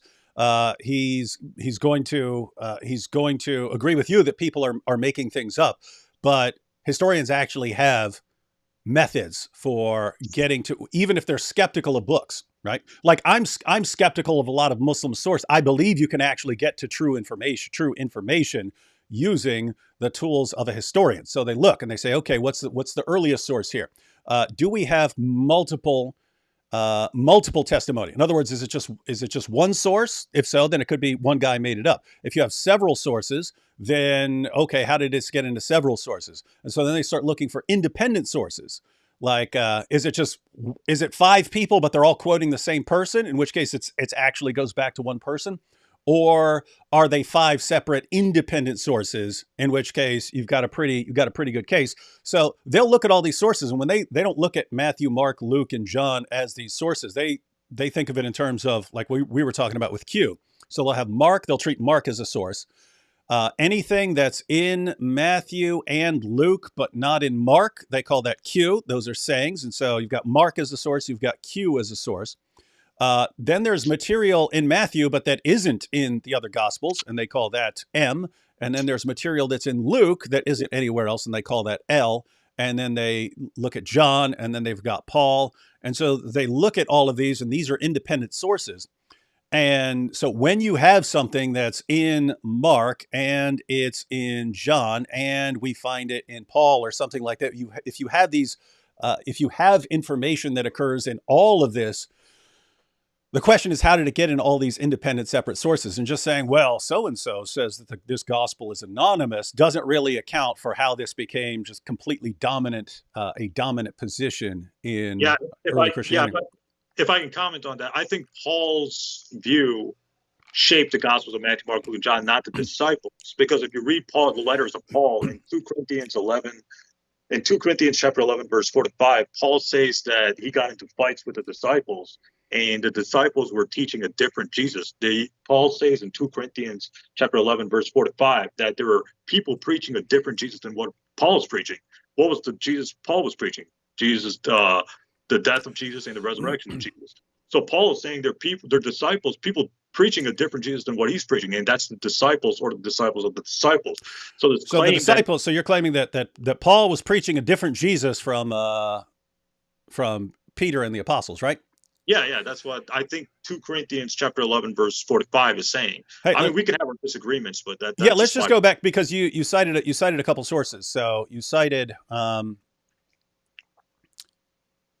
Galatians. I know you cited Galatians. You said chapter 1, 11, and 12 there. Yeah, and I know you don't like Richard Carrier, but I think Richard Carrier has a good point, because he says the atheist Richard Carrier. Yeah, it's Richard Carrier. I'm friends with him, and he had a good point. He said, well, Paul's view probably shaped the Gospels of Matthew, Mark, Luke, and John, and the rest of the New Testament documents. Let's look at what Paul actually says here. So this is Galatians 1. He says, so this is what you cited. I want you to know, brothers and sisters, that the gospel I preached is not of human origin. The gospel I preached is not of human origin. I did not receive it from any man, nor was I taught it. Rather, I received it by revelation from Jesus Christ. And so the claim here is that Paul is just getting this information from his own head or from his own revelations. Yeah, exactly. Yeah. Okay. So if we keep reading, so he gives a little bit of a start. Matter of fact, let's just read it so everyone knows Paul's pretty quick read here. For you have heard of my previous way of life in Judaism, how intensely I persecuted the church of God and tried to destroy it. I was advancing in Judaism beyond many of my own age among my people and was extremely zealous for the traditions of my fathers. But when God, who set me apart from my mother's womb and called me by his grace, was pleased to reveal his Son in me so that I might preach him among the Gentiles, my immediate response was not to consult any human being. So I didn't instantly go up and consult human beings. I did not go up to Jerusalem to see those who were apostles before I was, but I went into Arabia. Later I returned to Damascus. Then after 3 years, I went up to Jerusalem. To get acquainted with Cephas, that's Peter, and stayed with him 15 days. So Paul went and stayed with Peter for 15 days. I saw none of the other apostles, only James, the Lord's brother. So he saw Peter and James, the Lord's brother. He says, I assure you before God that what I am writing you is no lie. Then I went to Syria and Cilicia. I was personally unknown to the churches of Judea that are in Christ. They only heard the report. The man who formerly persecuted us is now preaching the faith he once tried to destroy, and they praised God because of me. All right, then that instantly continues. This is just relevant just for what Paul is saying here. Then after 14 years, I went up again to Jerusalem, this time with Barnabas. I took Titus along also. I went in response to a revelation, so he's still getting revelations, and meeting privately with those esteemed as leaders, I presented to them the gospel that I preach among the Gentiles. I wanted to be sure I was not running and had not been running my race in vain. Yet not even Titus, who was with me, was compelled to be circumcised, even though he was a Greek. This matter arose because some false believers had infiltrated our ranks to spy on the freedom we have in Christ Jesus and make us slaves. We did not give in to them for a moment so that the truth of the gospel might be preserved for you. As for those who are held in high esteem, whatever they were makes no difference to me. God shows no favoritism. They added nothing to my message. On the contrary, they recognized that I had been entrusted with the task of preaching the gospel to the uncircumcised, just as Peter had been to the circumcised. For God, who was at work in Peter as an apostle to the circumcised, was also at work in me as an apostle to the Gentiles. James, Cephas, that's Peter, and John, those esteemed as pillars, gave me and Barnabas the right hand of fellowship when they recognized the grace given to me. They agreed that we should go to the Gentiles and they to the circumcised. All they asked was that we should continue to remember the poor, the very thing I was eager to do all along. So, Ehteshaam, what I'm pointing out there is you go to Galatians 1 and you quote Paul saying, hey, I didn't get the gospel from other people. I got it from revelation. But notice what he does. After a while, he goes up and sees Peter and James. And then after another 14 years, he goes up and sees Peter, James, and John. And he says that there were people who were preaching a false gospel. So he goes up and he says that he presented what he's preaching. So he gets a gospel by revelation. He gets revelations, and in this case, it's about Gentiles not needing to be circumcised and so on.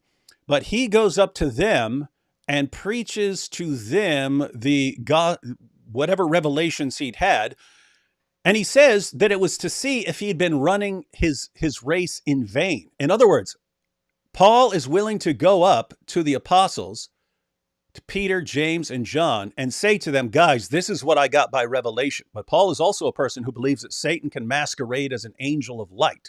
So for Paul, hey, if I have a way that I can test my revelations, I'm going to go test my revelations.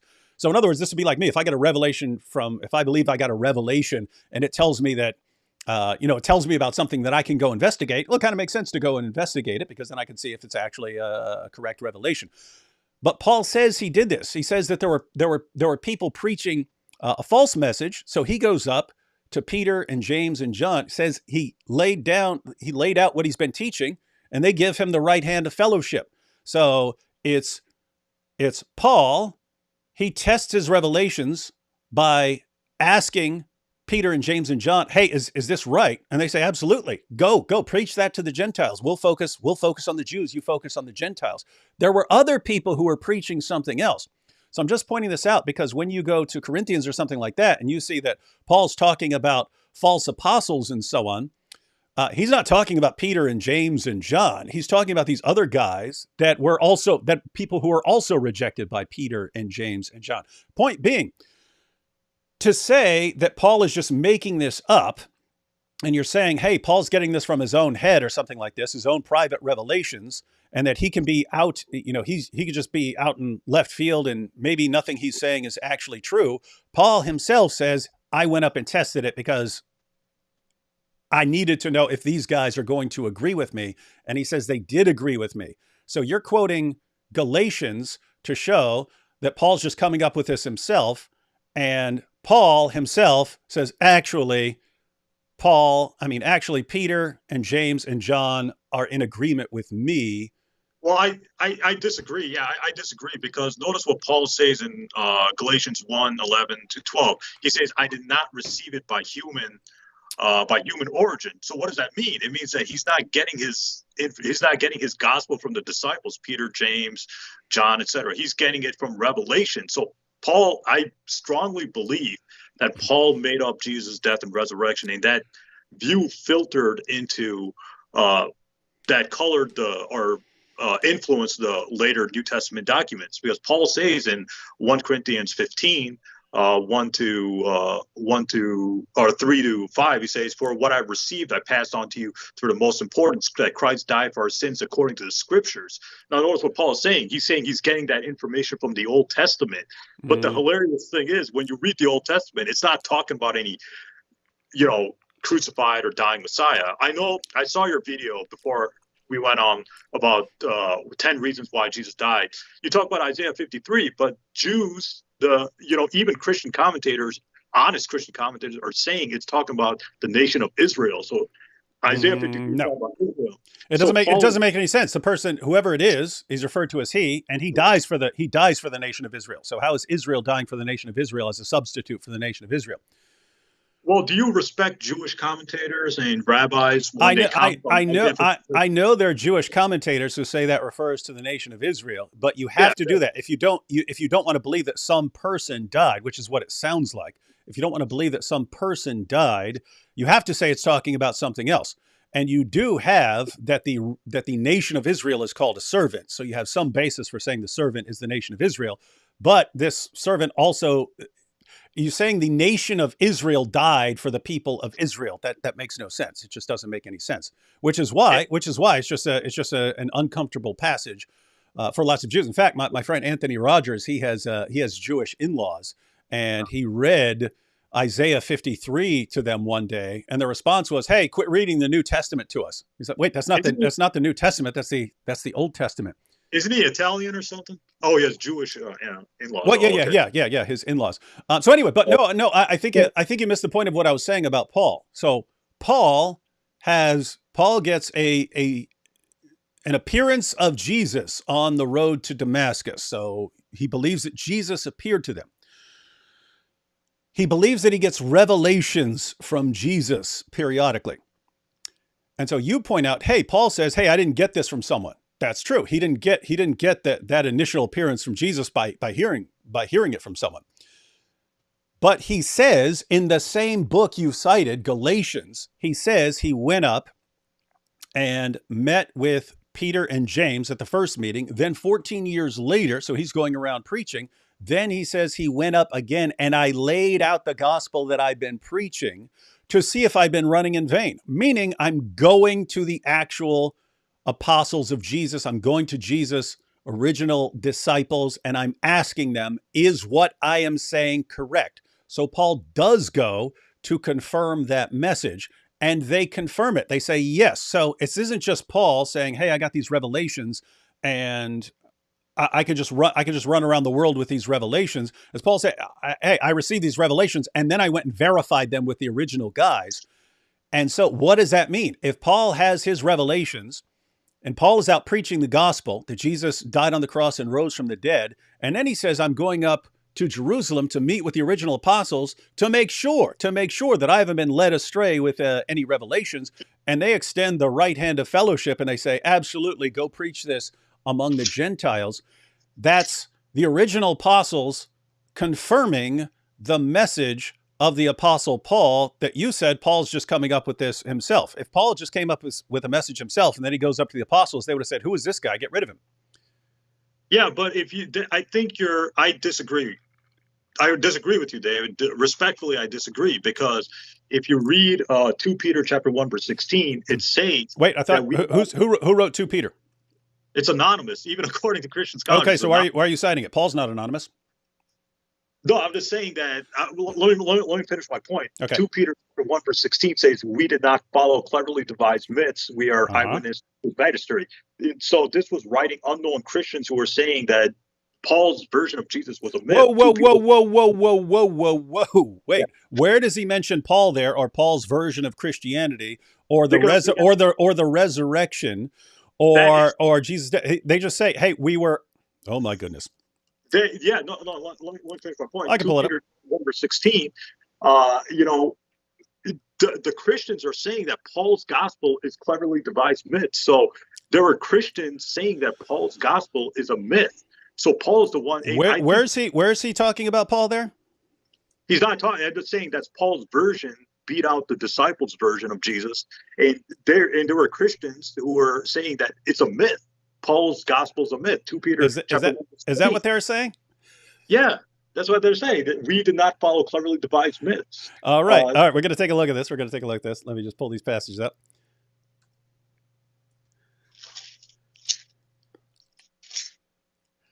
All right. So let's see what Peter says. Or if you want to say anonymous, whatever. It's not anonymous. It identifies himself as Simon Peter. If you want to say that's fake, that's interesting, because I have no idea why you would be quoting it. But let's go ahead, take a peek here. No, my point is that. What'd you say? Verse 16. 2 Peter chapter 1, verse 16. We did not follow cleverly devised myths. Now let's see here. Everyone in the chat.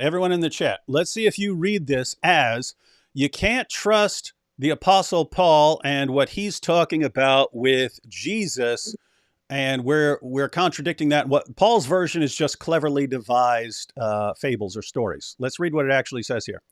So 2 Peter 1, verse 16, for we did not follow cleverly devised stories when we told you about what? The resurrection, or what? No, when we told you about the coming of our Lord Jesus Christ in power, but we were eyewitnesses of his majesty. So what's it talking about when it refers to his majesty? He received honor and glory from God the Father when the voice came to him from the majestic glory, saying, "This is my Son, Son of the Father, whom I love. With him I am well pleased." We ourselves heard this voice that came from heaven when we were with him on the sacred mountain. When he says we weren't following cleverly devised stories, he's saying, hey, we didn't just hear a bunch of stuff. We didn't hear a bunch of stuff and then just pass it on and believe it. We're the eyewitnesses here. And what's he even talking about? He's talking about seeing Jesus at his transfiguration. This is my Son whom I love. With him I am well pleased, and identifying him as the Son. Where are you getting that he's responding to Paul here, when he's clearly responding to people? Hey, what do you believe in Jesus, man? You just believe a bunch of nonsense. He's saying, what are you talking about? We were there. We saw him glorified. We saw when the Father said, this is my Son whom I love. With him I am well pleased. No, notice what 2 Peter chapter 1, verse 16 says. We did not follow cleverly devised myths. That means there were Christians, first generation or second generation, saying that Paul's gospel was Why would you say this is Christians saying cleverly devised stories and not critics? If you walk out in the Roman Empire and you're preaching and you say, hey, everyone, you need to believe in Jesus, and someone, hey, I'm not believing those old fairy tales. And his response is, I didn't follow. These aren't stories. These aren't fairy tales. We're eyewitnesses of this. We're the ones who have actually seen him. What in the name of common sense are you talking about? Yeah. Wait, hang on. Did I? Yeah. I mean, that's what I get, is that there were clever devised myths. That means there were Christians or disciples of the disciples saying that Paul's gospel is seen as a myth. 2 Peter chapter 2, verse 1. And, they're trying to strike back at those Christians. So there were Christians. My point is, I'm trying to understand where you're getting this from. Where are you getting the idea?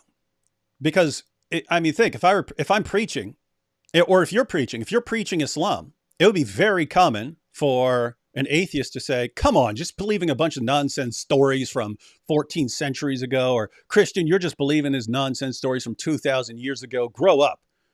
And then, so the apostles are going out preaching, and then people are saying, hey, this is just a bunch of fables. And the response here is, what are you talking about? These aren't stories. These aren't stories about Jesus. We were eyewitnesses. Let me clarify my point. If you read, let's go back to 2 Corinthians chapter 11, verse 4 to 5. Paul says there were disciples. One more. Yeah, before we go back there, I just wanted to continue. Just one more slight issue. Just 2 chapters later, same exact book. Let's start at verse 15. Bear in mind that our Lord's patience means salvation, just as our dear brother Paul also wrote you with the wisdom that God gave him. He writes the same way in all his letters, speaking in them of these matters. His letters contain some things that are hard to understand, which ignorant and unstable people distort, as they do the other scriptures, to their own destruction. So this is the same book you brought out, that you brought up. You cited this. You said, we don't know who wrote it, but we're going to trust them to say that this book is attacking the Apostle Paul and saying you can't trust Paul. Paul is the one who's preaching these fables. And the exact same book that you brought up, that you cited, calls him our dear brother Paul, and then says that some people distort what he says as they do the other scriptures. So it calls Paul's writings scripture. So Paul's writings are on the level of scripture, and Paul is our dear brother, and yet you're somehow reading chapter 1 as the author condemning Paul's view of Jesus and the death and resurrection of Jesus. So how are you getting that from this? Well, it goes back to 2 Corinthians chapter 11, verse 4 to 5. Paul says there were other disciples or disciples of the disciples preaching a different Jesus than Peter. So 2 Peter came afterwards, right? So when they say cleverly devised myths, they're Christians who don't believe in Paul, according to 2 Corinthians chapter 11. So the author of 2 Peter is trying to strike back, saying we did not follow cleverly devised myths. So people are already saying that Paul's gospel, Paul's version of Jesus, was seen as a myth, because according to 2 Corinthians chapter 11, verse 4 to 5, there were people preaching a different Jesus than what Paul was preaching. And the only people who were preaching Jesus were the disciples or the disciples of the disciples. So you got a problem with 2 Corinthians chapter 11, verse 4 to 5. If you're saying Paul's gospel lined up with the disciples, no, that's not what Paul says. That's not what 2 Peter is. That's it. That's exactly what Paul, and by the way, this goes back to what we were reading from Galatians. Paul goes up to confirm his revelations with the apostles because there were other people in that early community who were saying that Paul is wrong. So Paul acknowledges that people were attacking his view of Jesus. He says the apostles, the actual apostles of Jesus, they confirmed his message. But Ehteshaam, this wasn't a disagreement. We know exactly what this is about because we have it all laid out. We have it all laid out. We have it in Paul's letters, and we have this in the book of Acts. I'm just saying, we know what this dispute was about. This dispute is not about whether Jesus died on the cross. The dispute is not about whether Jesus rose from the dead. The dispute in the first century that was among people who believed in Christ. These are people who believed in Jesus, and you're right. Some of the people who believed in Jesus rejected Paul.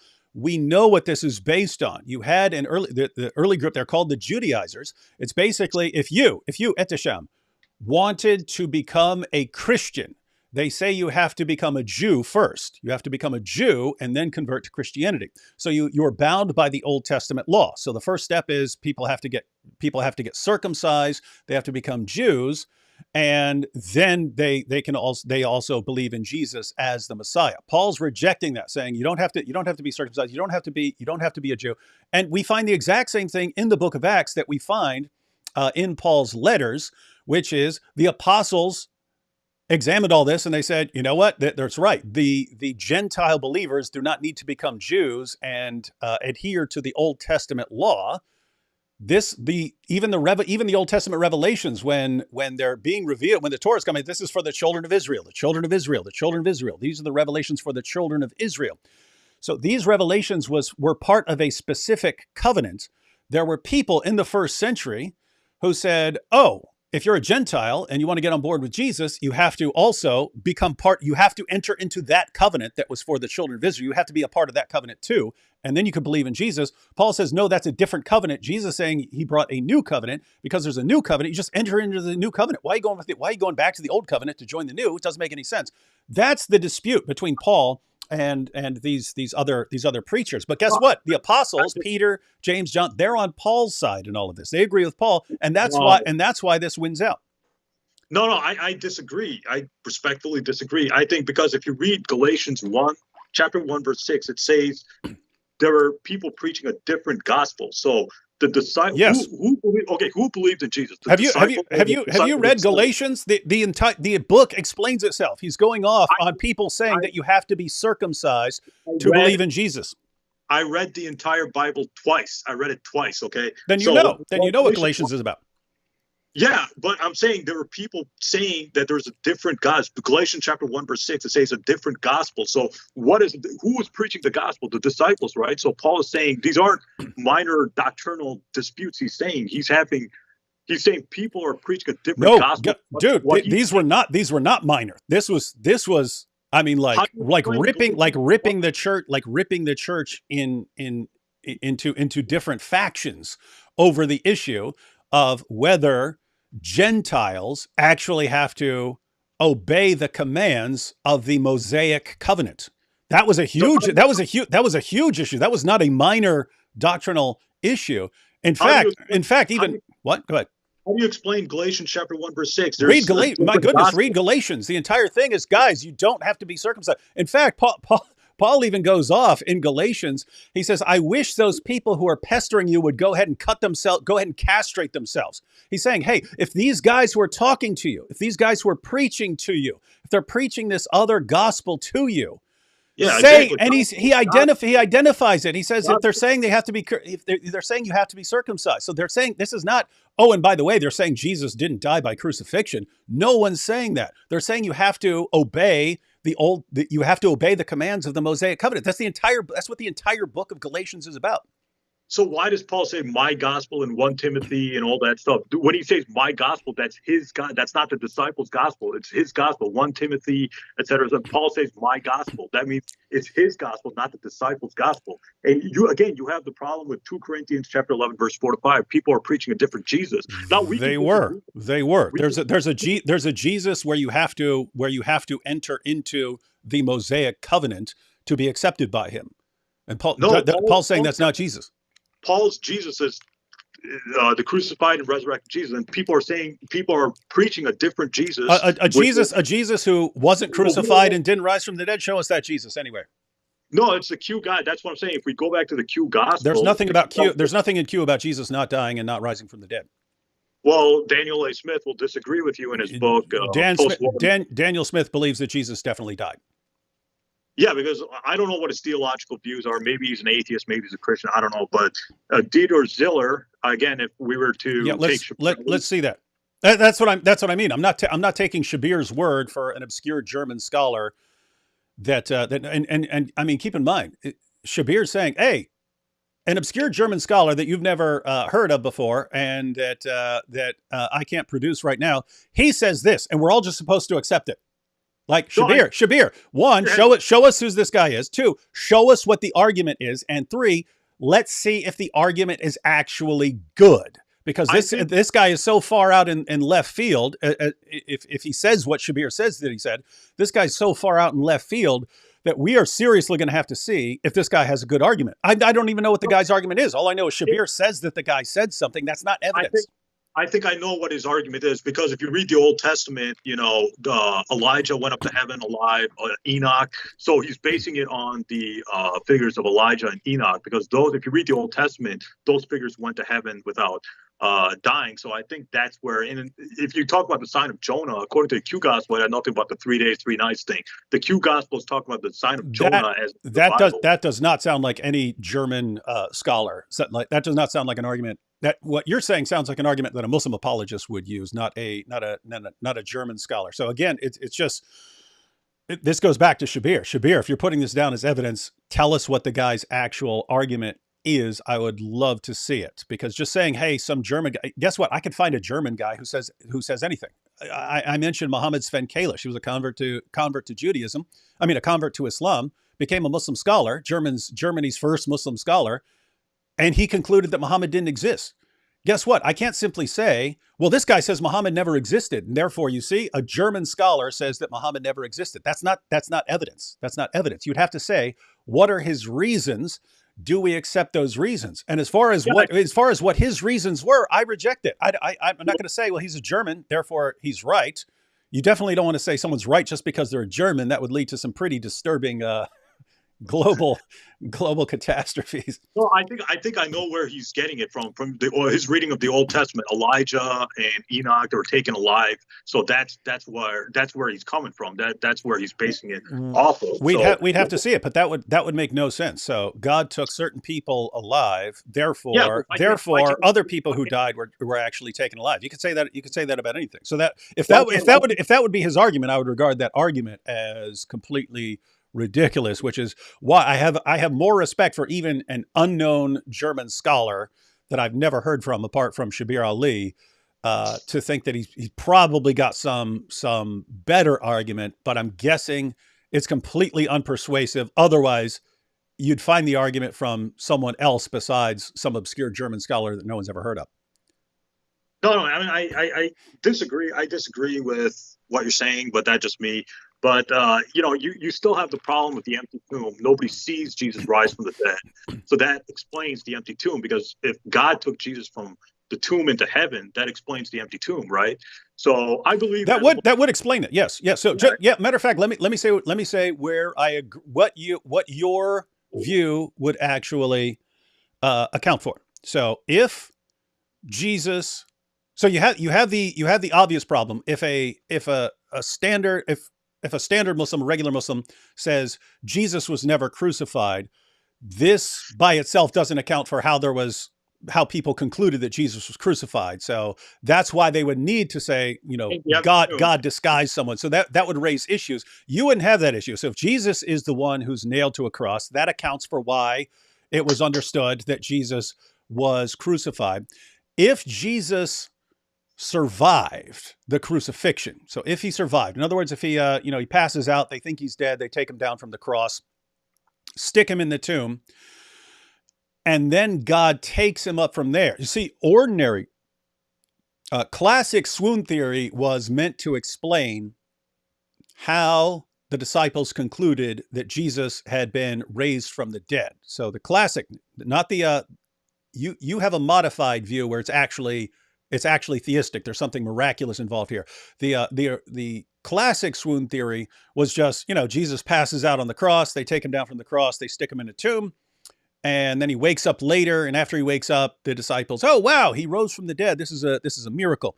That has problems, which your view doesn't have. So non-theistic swoon theory has the problem that if you saw a mangled crucifixion victim hobbling, you wouldn't have been able to walk, just crawling out of the tomb. You wouldn't have said, "Oh, wow, he's been resurrected." You wouldn't conclude that. If you say that Jesus was put in the tomb and then God took him from there, that would explain why people were convinced that Jesus was crucified. They're familiar with crucifixion, so that would explain why they believed that he died by crucifixion. And your view, which we could call theistic swoon theory, would account for why the tomb was empty. And so, yes, you can explain everything. You can explain everything like this. But the real issue there is a theological one, namely, well, there are two issues. There is one, how people came to believe that he'd been resurrected. If his body just disappeared, they wouldn't have concluded resurrected. You wouldn't conclude resurrection without believing that someone had physically been raised from the dead. But then the other issue is just theological, that if Allah does this and he knows that generations of Christians are going to conclude that Jesus had been raised from the dead, and that everyone of almost every background except for Islam is going to conclude that he died on the cross, then it's like, wait, Allah's doing something. It's miraculous. He's doing something miraculous. And almost everyone down through history is going to completely misunderstand it, including the vast majority of Muslims who adhere to substitution theory. So it's this weird situation where you and Shabir Ali and a few others are apparently the only people who understood what Allah was doing in all of history. And that's just, that's weird to me, but go ahead. No, yeah. I understand. Look, I get why you want to hold on to Jesus' death in resurrection. As a theist, I understand why you, Mike Lacona, William Lane Craig want to hold on to Jesus' death. I get it. But there's nothing in the New Testament. Raymond Brown points out there's nothing that killed Jesus on the cross. If you read Raymond Brown's book, Death of the Messiah, the 2-volume book, he says crucifixion pierced no vital organ. So it's very possible, according to Christian scholars themselves, they're admitting that nothing killed Jesus on the cross. Because if I'm crucified and, for 6 hours or 9 hours, I'm going to survive. There's no way I'm going to die. Right? You don't have to be Superman to. You can die from the beating. I mean, you could die from just the beating, and you could die at any point during crucifixion. Jesus survived the beating before the crucifixion. He survived. So people have survived far worse. I read a story about a Chinese man who was in World War II. They shot him with bullets, and he was still they shot many bullets on his back. He was still alive. So people survived far worse in ancient in history. Yeah, but anyway, and some people die just from slashing your wrist doesn't pierce any vital organs. You still die from it from blood loss. And if you go through the scourging and the actual crucifixion, keep in mind you just have to get the right vein or the right artery in this entire process, and you're going to bleed out pretty quickly. You can do that by one little nick in the right spot. We theists, but as a Muslim, I believe in the supernatural. My view is that Jesus was crucified. He was taken down from the cross, put in the tomb, and Allah raised, or God raised Jesus from the tomb into heaven. Then the disciples had visions of Jesus, as Mark chapter 16, verse 2 allows. Jesus came back in a different form. That means Jesus came back as a vision. Allah allowed Jesus' disciples to see a vision of Jesus. That explains why Jesus appeared to them after the crucifixion. So if Paul is making up the resurrection, we don't know what the disciples believe. I'm still going to hold on to that view. Now, I understand where you're coming from, David, that you want Christianity to be true. You and Michael Conan and William Lane Craig. I understand where you're coming from. It's a theological view that Jesus died for your sins, et cetera, et cetera. But I'm saying, as a Muslim, as a theologian myself, I don't believe that Jesus was talking about his death and resurrection as salvation. As Bart Ehrman points out in his interview, I saw that interview, he says that Jesus in the Gospels of Matthew, Mark, Luke, and John does not say, believe in my death and resurrection for your salvation.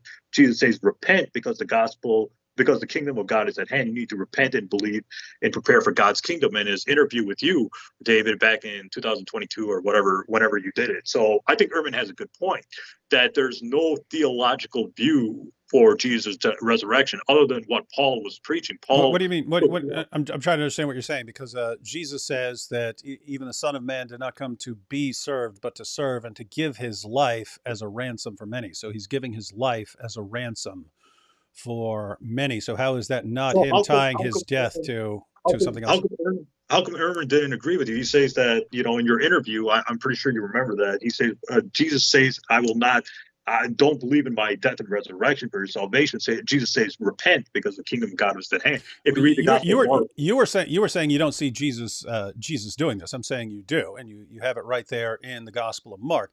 If Bart Ehrman wants to reject that or say that it's made up later or something, that's fine. But you do find, my only point is you do find this in the Gospels. So you find it in Paul, you find it in the Gospels, you find it in the various letters, and you find it in the writings of the second generation. It's just, I mean, given this theory that Paul comes in there and just wreaks havoc and completely changes the message. I mean, I just want to explain how this really doesn't make sense to me. So you've got the original followers of Jesus. So Jesus has a community of followers and so on. You've got those guys. Then you've got Paul, and he's originally he's a Pharisaic Jew.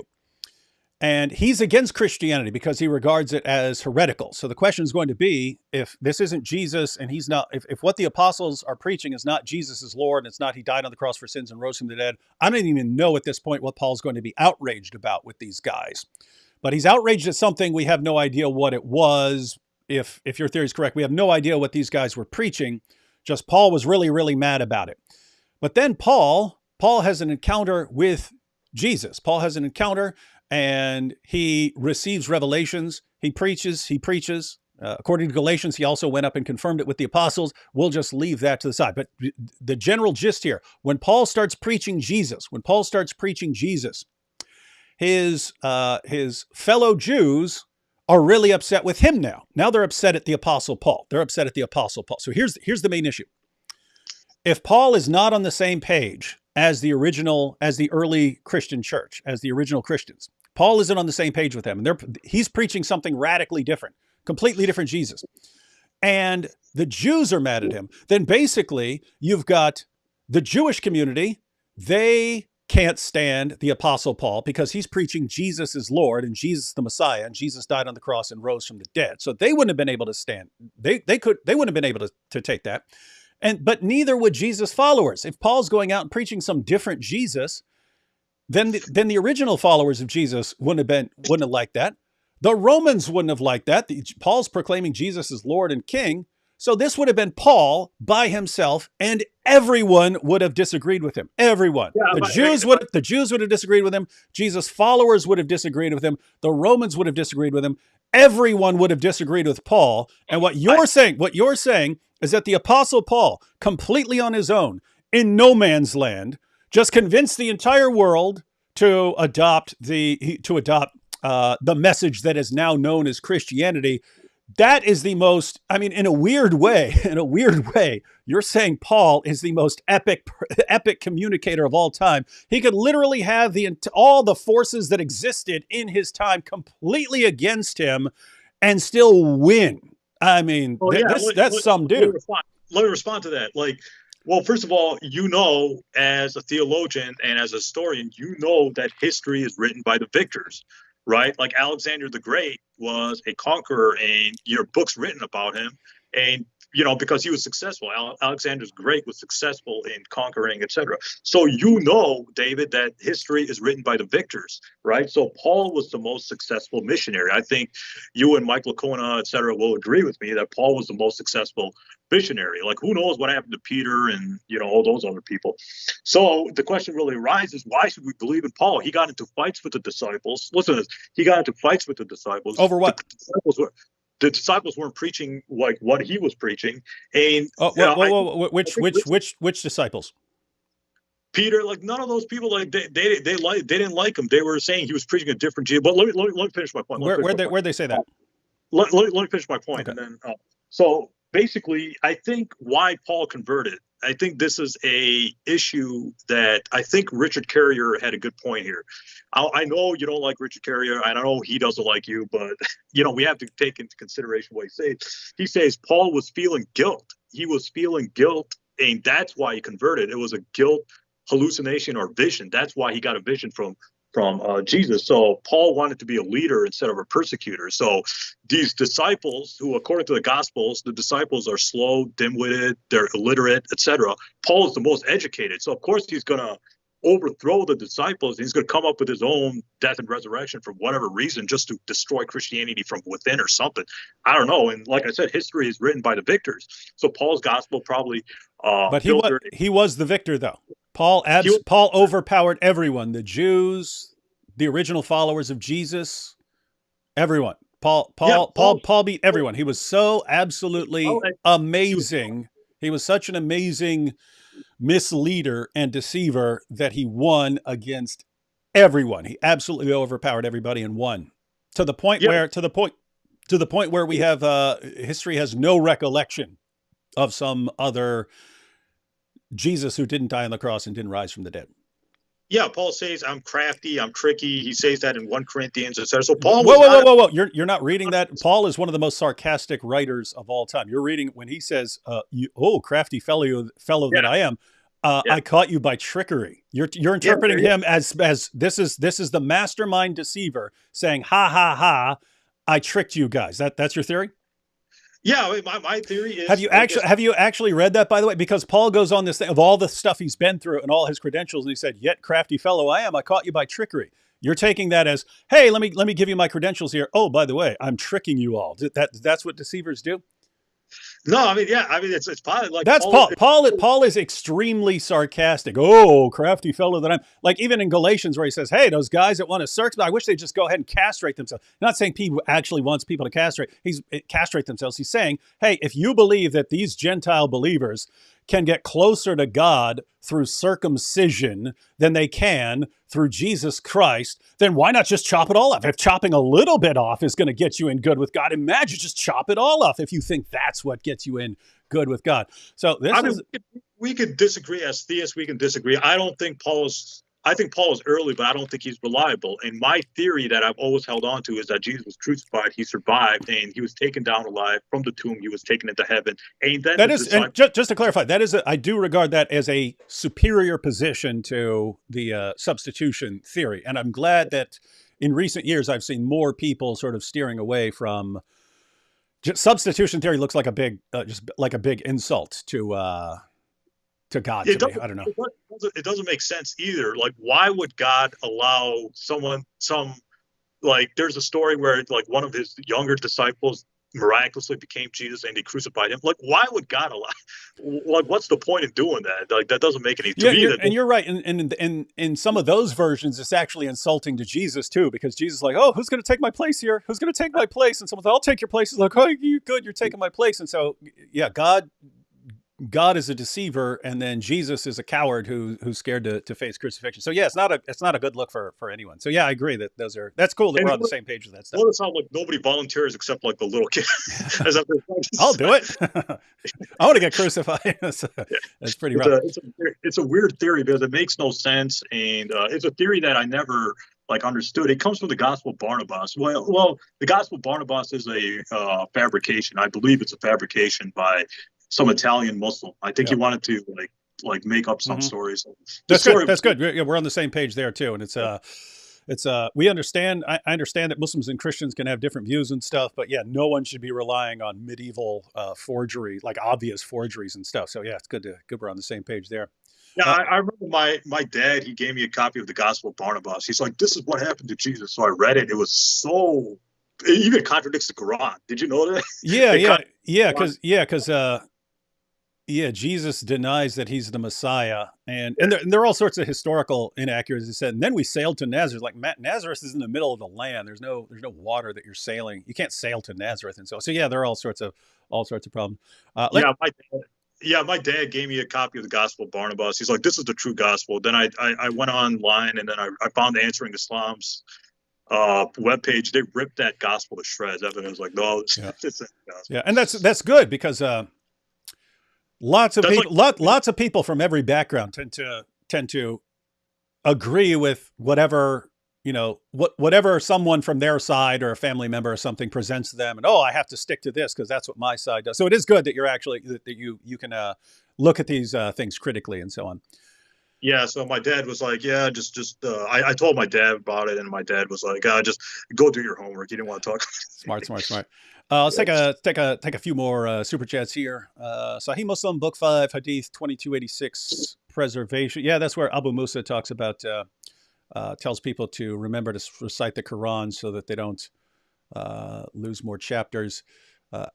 How could the Savior die on the cross when he doesn't even have a physical body? That's a criticism of the Docetus and certain Gnostics and so on who believe that he didn't have a physical body. But yeah, that's not us. That's not me and Ehteshaam here. Yeah, I agree. Jesus was crucified. I agree with that. I think that's historically certain. So if you want to nail the crucifixion on me, I agree with David Wood. Jesus was crucified. I think that's as certain as George Washington being the president, or Abraham Lincoln being the president, or Alexander the Great conquering, these lands. I think it's certain that Jesus was crucified. Where I disagree with David is the disciples' beliefs, the empty tomb, and the Q gospel, which predates Matthew, Mark, Luke, and John, which talks about Jesus' disappearance. Now, me and David can have our friendly disagreements, but that's just me, If God can keep him alive after so much torture, why wouldn't he be able to raise him from the tomb? Romans 10:9. Now I'm going to assume, Ehteshaam, that you and I would both agree, of course, God can raise someone from the dead. So our agreement is not, and I would agree that God can miraculously sustain someone through crucifixion. So we both agree that God can do these things. Our disagreement is what God actually did. I believe God raised him from the dead, and you believe he sustained him. Well, there's a major problem with the resurrection story, like I said, is that if you read the Gospels of Matthew, Mark, Luke, and John, and this is the important part, is that if you read it, nobody sees Jesus rise from the dead. Nobody sees Jesus get resurrected. And the Gospel of Mark ended with the women going to the tomb and seeing an empty tomb. And I have this Bible right here.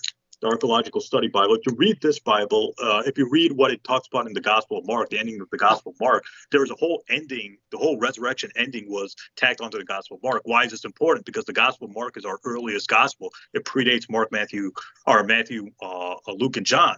So that means the resurrection story was added in. It wasn't No, original. that was the resurrection appearance. So Jesus appearing.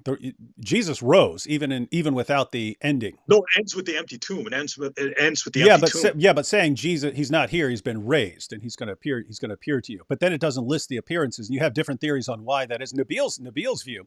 Nabil did his master's thesis at Oxford. Huh? Yeah. Nabil did his master's thesis at Oxford on this, and his view is that when Paul mentions the 500 witnesses of the risen Jesus, that these guys are going around preaching. These guys are going around preaching that Jesus appeared to them, and Nabil believed that the Gospel of Mark was written as the sort of background for. Because most of these people were not there for most of what Jesus did. But Jesus appeared to 500 people. And so Nabil's view was that the Gospel of Mark is written so that as the background for what these guys are preaching, and that the reason it doesn't give the appearances is because that's where you were supposed to fill in the appearance. That's where you're supposed to say, and then Jesus appeared to me, and here's why. Point is, we don't actually know why, but Jesus predicts his death and resurrection repeatedly in the Gospel of Mark. You have his death, then you have the resurrection. You're right. You don't have the appearances. You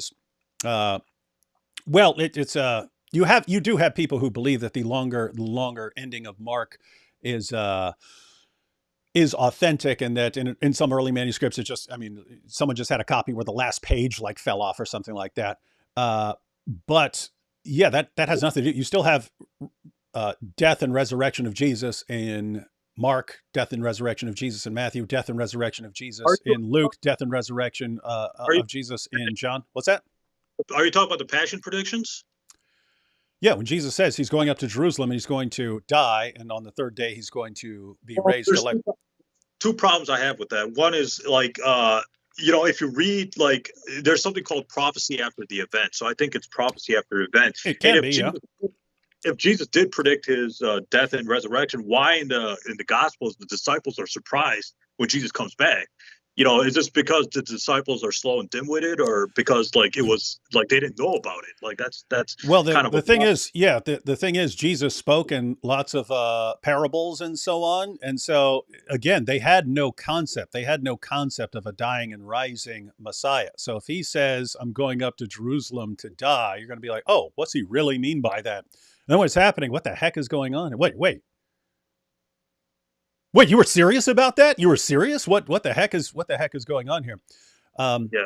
So yeah, anyway, the point is, Jesus' death and resurrection is all over everything we've got. And so if there's some other Jesus who didn't die on the cross and didn't rise from the dead, we just have no record of it. And you'd have to say Paul is the all-time mastermind.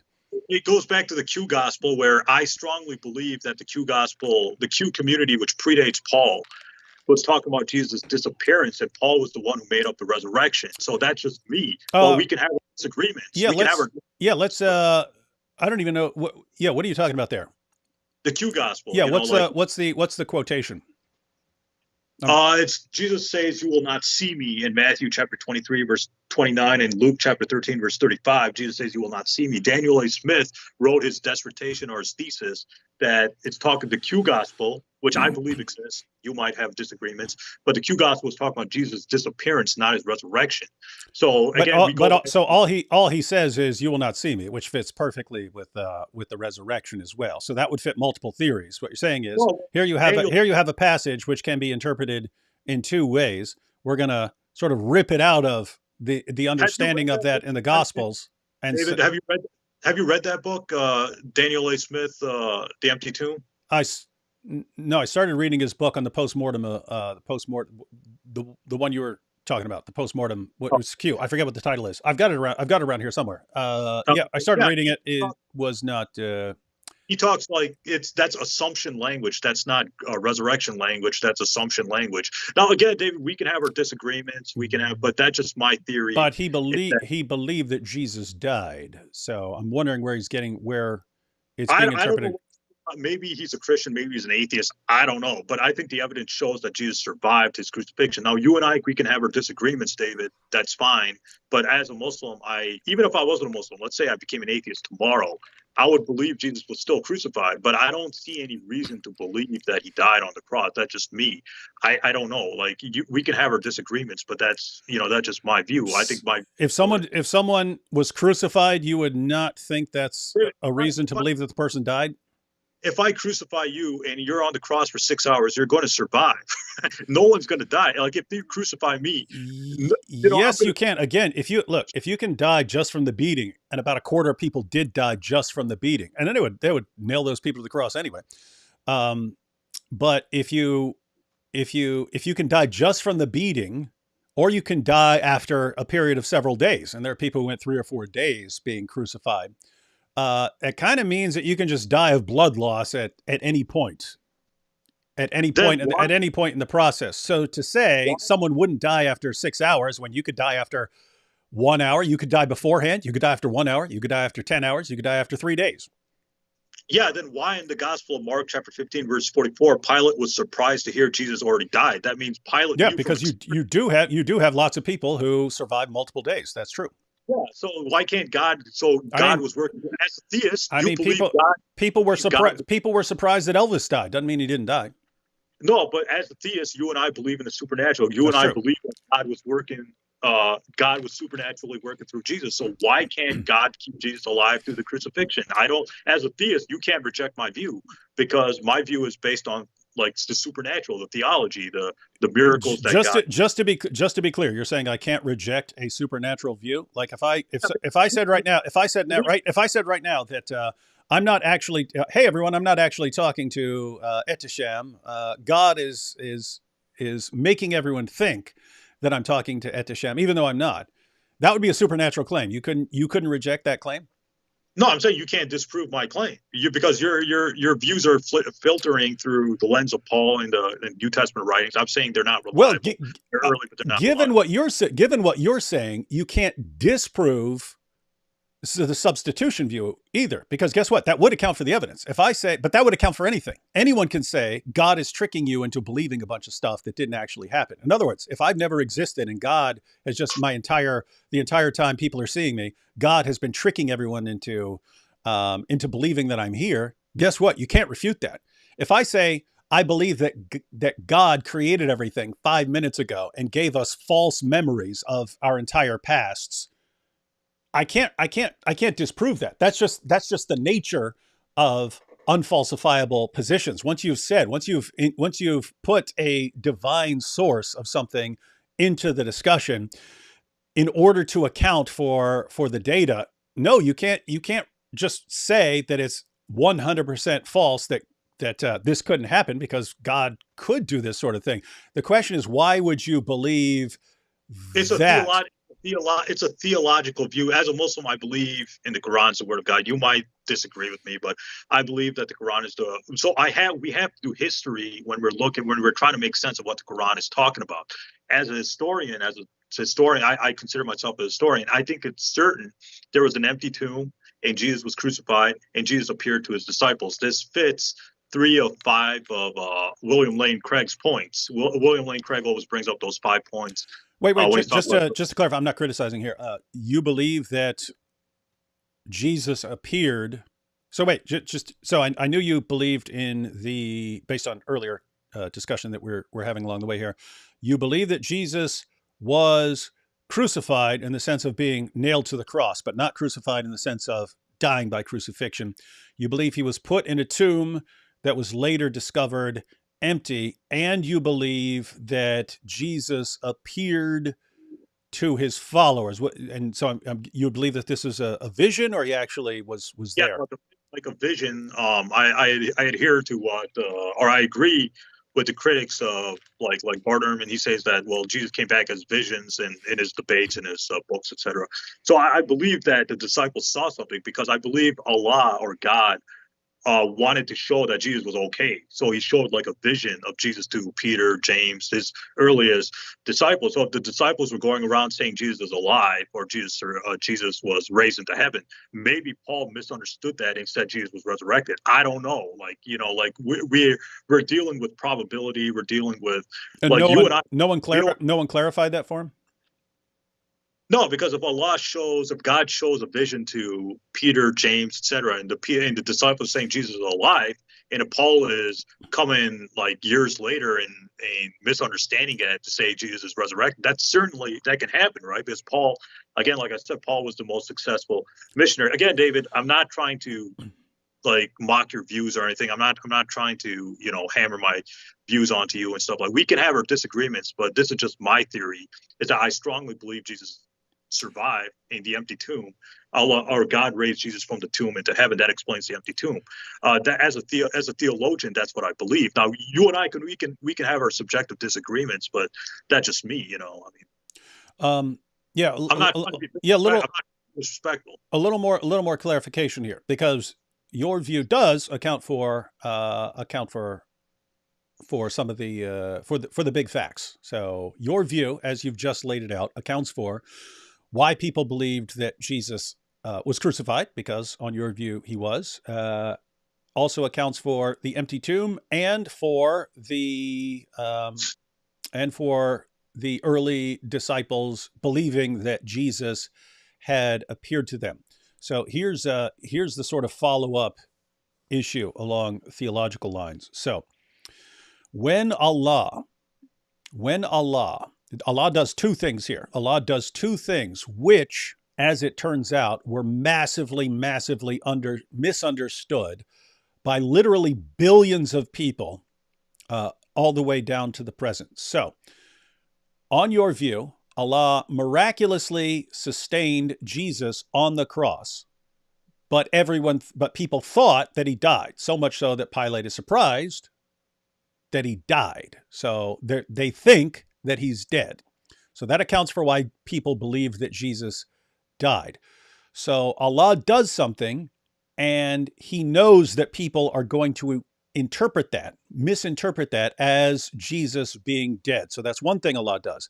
The other thing that Allah does is he gives at least some of Jesus' followers an appearance of Jesus, let's say, to comfort them so that they know Jesus is okay. But that gets misunderstood by 2,000 years worth of people as Jesus appeared to them risen from the dead, because people also believe in Jesus' death. And so if Jesus is appearing, then he's risen from the dead. So the question is, when Allah miraculously sustains Jesus throughout the crucifixion, and then afterwards takes Jesus out of the tomb, so he takes Jesus out of the tomb, and then has Jesus appear to his followers. So that's three things. So question is, does Allah know that people are going to, the vast majority of people are going to completely misunderstand and misinterpret these facts? So Allah knows that people are going to misinterpret Jesus appearing to die as Jesus actually dying. He knows that they're going to misinterpret the empty tomb as Jesus has risen from the dead and left. And they're going to misinterpret the appearances of Jesus as he has risen from the dead and appeared to his followers as the resurrected Lord. So one, does Allah know that people are going to completely misunderstand these things, and that this is going to lead to the creation of Christianity and 2,000 years of Christianity? So does Allah know that people are going to misunderstand all of this to such an extent that no one knows about it until Shabir Ali and you and a couple others? Does Allah know that everyone's going to misunderstand all of that?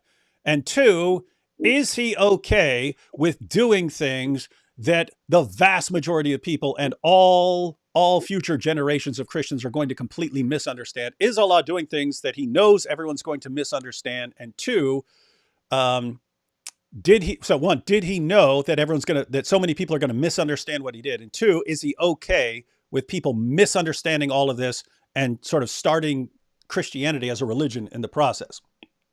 Well, like I said, like Paul, I believe that Paul made up the death and resurrection. Paul was the most successful Christian missionary or whatever. So Hold on, Paul hold on, hold on, was hold on. Just, I'm just, this is just clarification. I'm not objecting to what you're saying. Um, you said that Pilate was surprised that Jesus was dead. Like, do you believe that actually happened? Because if so, then that means no, people are actually reporting I that believe Jesus was dead. I believe Pontius Pilate crucified many people, and he knew from experience that in order to die, you need to be there for a few days. Like death by crucifixion typically took days. Jesus was on the cross, I believe, 6 or 9 hours.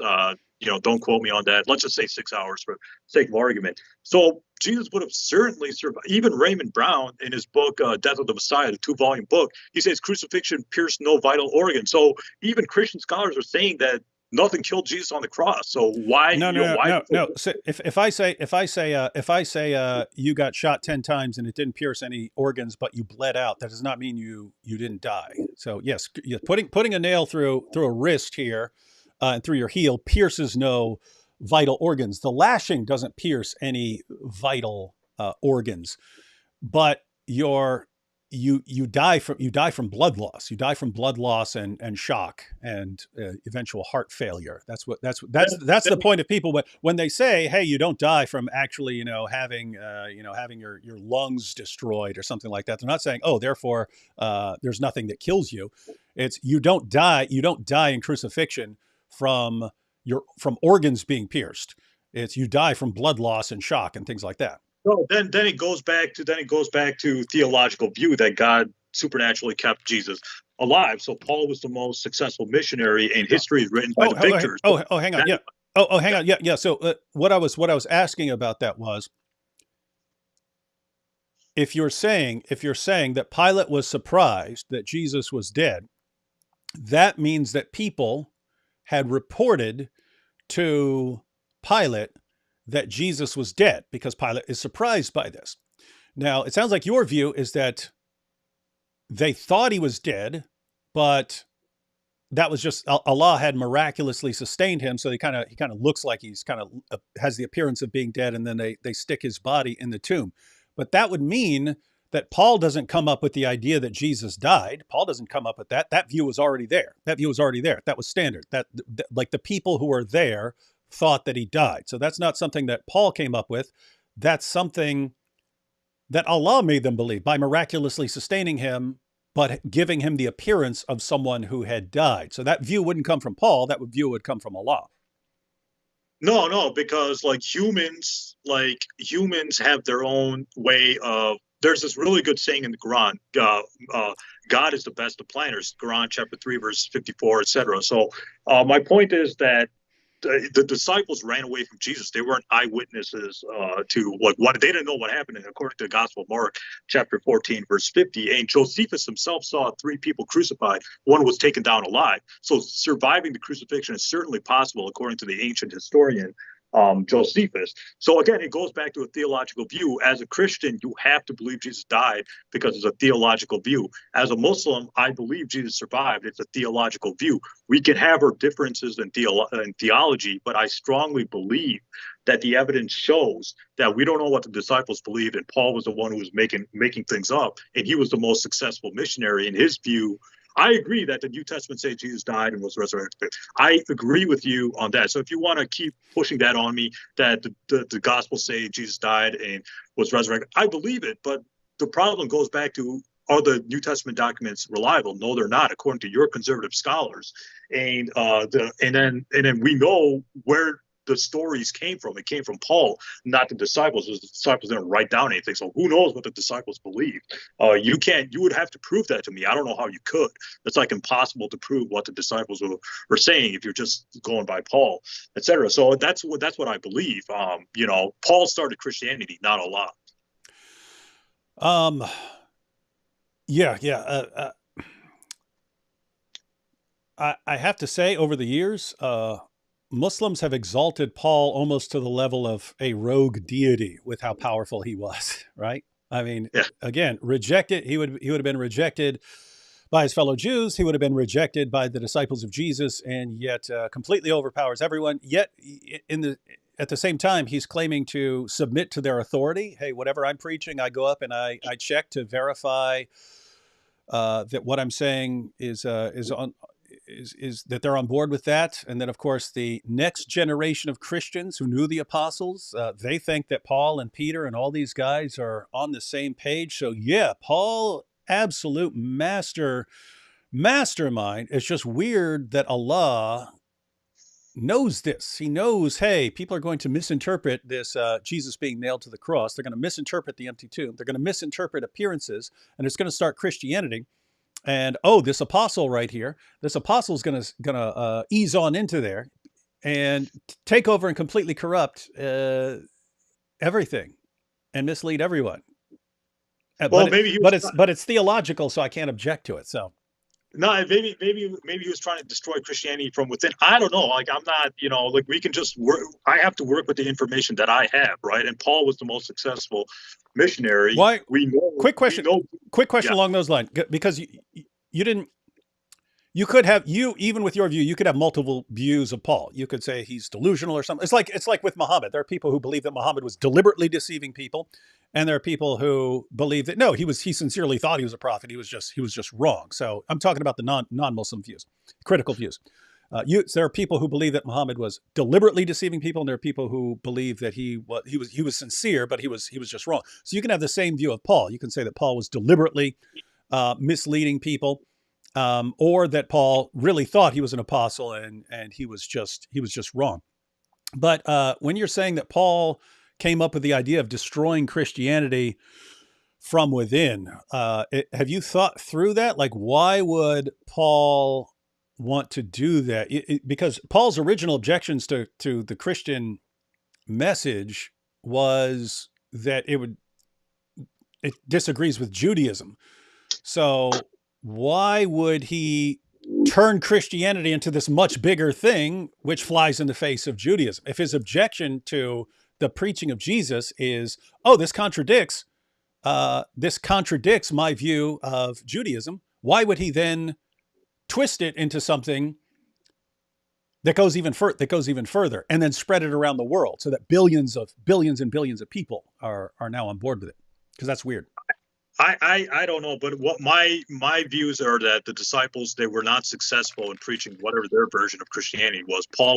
Why Paul would go to these extreme lengths to, distort the message of Jesus, but like Paul contradicts the Gospels. Like Jesus says in the Gospel of Matthew, chapter 5, verse 17 to 19, I believe, that follow the law, that I've not come to abolish the law but fulfill. Paul gets rid of the law. He says, the law is we're saved by the grace of God, or the crucifixion is the way to salvation, etc. So Paul already contradicts Jesus.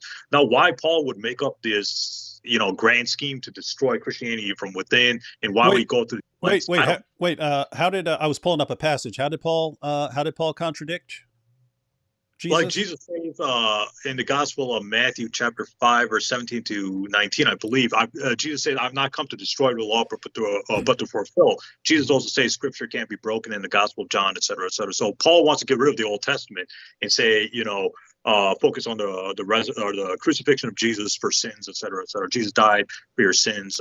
But I thought the Gospels were inspired by Paul. So why would they contradict him? Well, maybe they have like genuine teachings of Jesus on, like even like Bart Ehrman says, like, we have to go to the New Testament to learn about what Jesus says. So I agree with him there that that's the earliest record. So, I don't know, but there is a problem with Jesus contradicting Paul and Paul contradicting Jesus in the epistles versus the gospel. So you do have that problem as a theologian. So if the Gospels say the same thing that Paul said, then that's because the Gospel authors were sort of brainwashed by Paul. And yet, if the Gospels disagree with Paul, then that shows that Paul was a false teacher and he's preaching something else. Well, maybe the Gospel writers were getting different information from their communities or whatever. I don't know, but you do have the problem with Paul. Muslims don't accept Paul. I don't accept Paul because Paul's never mentioned in the Quran. Early Muslims did. Um, Like who? Isak? Like who? Ibn Isak? yeah, Ibn Ishaq, I believe that's in Tabari. Yeah, they regarded him as someone who was not one of his original disciples, but who was sent. There have even been Muslim interpreters who believe that he was that the Quran refers to him when it talks about the witnesses being sent and so on. Um, Well, he's not mentioned in the Hadith or the Quran explicitly. So if Ibn Isak is just writing, like I said, back in my debate with Sam Shamoon, I nailed this point that Ibn Ishaq was just writing down anything he heard from anybody. Same thing with Al-Tabari, et cetera. They weren't doing any fact checking. They were just writing down anything they heard. So if they got that information from Christians, if they're writing down Paul as a disciple, that's, they weren't doing any kind of fact checking. They were just writing down anything they heard from anybody. It's like me quoting like the Jesus seminar to you, or that Jesus didn't exist, or whatever. You'd be like, get out of here, where you're there's no evidence for that, or the evidence is strong for Jesus' existence, etc. So Paul, I mean, Ibn Ishaq was just writing down anything he heard from him.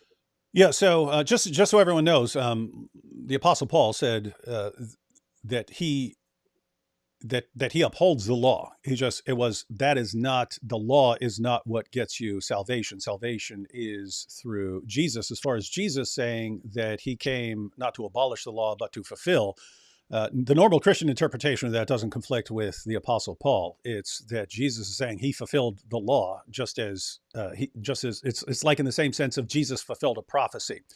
Jesus fulfilled it.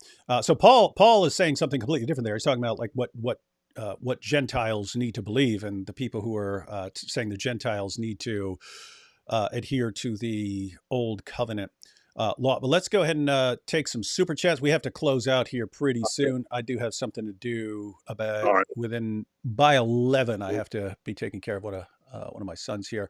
So Oh, okay. let's zoom through some of these here. Theologically speaking, what is Allah's whole purpose with the widespread false religion of Christianity? D Wood can do the vice versa for Islam. So I guess this is talking about what I was bringing up. Like, if Allah is doing these things and He knows that this is going to lead to Christianity, then You want me to answer? yeah. Let's matter of fact, since we have a bunch of super chats, let's try and give kind of quickish answers. I don't know. Okay, so wait, what can you? I'm sorry. Can you repeat the question real quick? Yeah, it says theologically speaking, what is Allah's whole purpose with the widespread false religion of Christianity? So I think this person is thinking how I was thinking, that if Allah knows what He's doing, and He knows that people are going to misunderstand the crucifixion as Jesus dying, and then people are going to misinterpret the appearances as Jesus having risen from the dead, and that this is going to lead to Christianity. What's the point if Allah knows He's doing that? Yeah. Yeah, like I said, history is written by the victors. The victors can be right, they can be wrong. In this case, Paul was wrong because we don't know. He wasn't getting his information from the disciples. I strongly believe he made up the whole death and resurrection. I strongly believe it. Now, as Christians can disagree with me, but I think the evidence is strong that Paul was notoriously unreliable when he's talking about the death and resurrection. But my point is that history is written by the victors, whether they're right or wrong. We know that Alexander the Great was a pagan, yet he still conquered the Jews, etc. Like why would the God of the Bible allow Alexander the Great to conquer, God believing Jews and stuff like that? It goes back to history is written by the victors. So Paul wanted to destroy. My theory is that Paul was feeling guilt and he wanted to be a leader instead of a persecutor. I agree with Richard Carrier on that. Maybe Paul wanted to do oppose the disciples, or maybe wanted to destroy Christianity from within by pretending to be a leader. I don't know. But the whole point is that maybe Christianity spread. The whole reason why Christianity spread is because of Paul. If it wasn't for Paul and if it wasn't for Constantine, David would not be a Christian. There would be no Christianity today if it wasn't for Paul and Constantine. Paul opened it up to the Gentiles, and Constantine made it the official religion of the Roman Empire. So history is written by the victors, right? So, why was Christianity successful and not, the cult of Apollonius of Tyana or something like that? Because of Constantine, right? Constantine was outlawing paganism, and he was forcing Christianity. He was looting pagan temples, and he was, forcing Christianity on people. Paul was the one who went to the Gentiles because Jesus' disciples were limited to the house of Israel, while Paul was taking it to, Europe, to the Middle East, to other places. So Paul is the victor here, not the disciples. The disciples were not successful in preaching their version. of Christianity. Paul was. So Paul was the one who was successful in it. Then it goes back to like, why would God allow that? Well, maybe Paul was, I don't know, but maybe Paul was more successful, and Allah wanted to veil Islam until the coming of Prophet Muhammad, according to Al-Qurtubi's view. So that's just my theological theory. Yeah, I did have a question along those lines that the apostles were just not successful, and someone else came in who was more successful. So just wanted to get your view on. I'll just read two quick verses real quick from the Quran. So this is Surah 3, verse 55, which you actually mentioned earlier, because there's a word, mutawafika here. Ordinarily means it can refer to it refers to Allah taking away your soul, and can refer to sleep, or can refer to, if it's basically Allah can take your soul away. If he returns it, then you are asleep. If he doesn't return it, then you die. But that's not what I'm bringing it up for. So behold, God said, O Jesus, I will take thee and raise thee to myself, and clear thee of the falsehoods of those who blaspheme. I will make those who follow thee superior to those who reject faith, to the day of resurrection. Then shall ye all return unto me, and I will judge between you of the matters wherein ye dispute. So here, Allah says to Jesus, I'm gonna make those who follow you superior to those who reject faith. So Paul would be, on Ehteshaam's view, Paul would be one of the people who rejects faith, and Allah says that he's going to make Jesus' true followers superior to the day of resurrection, to those who reject faith.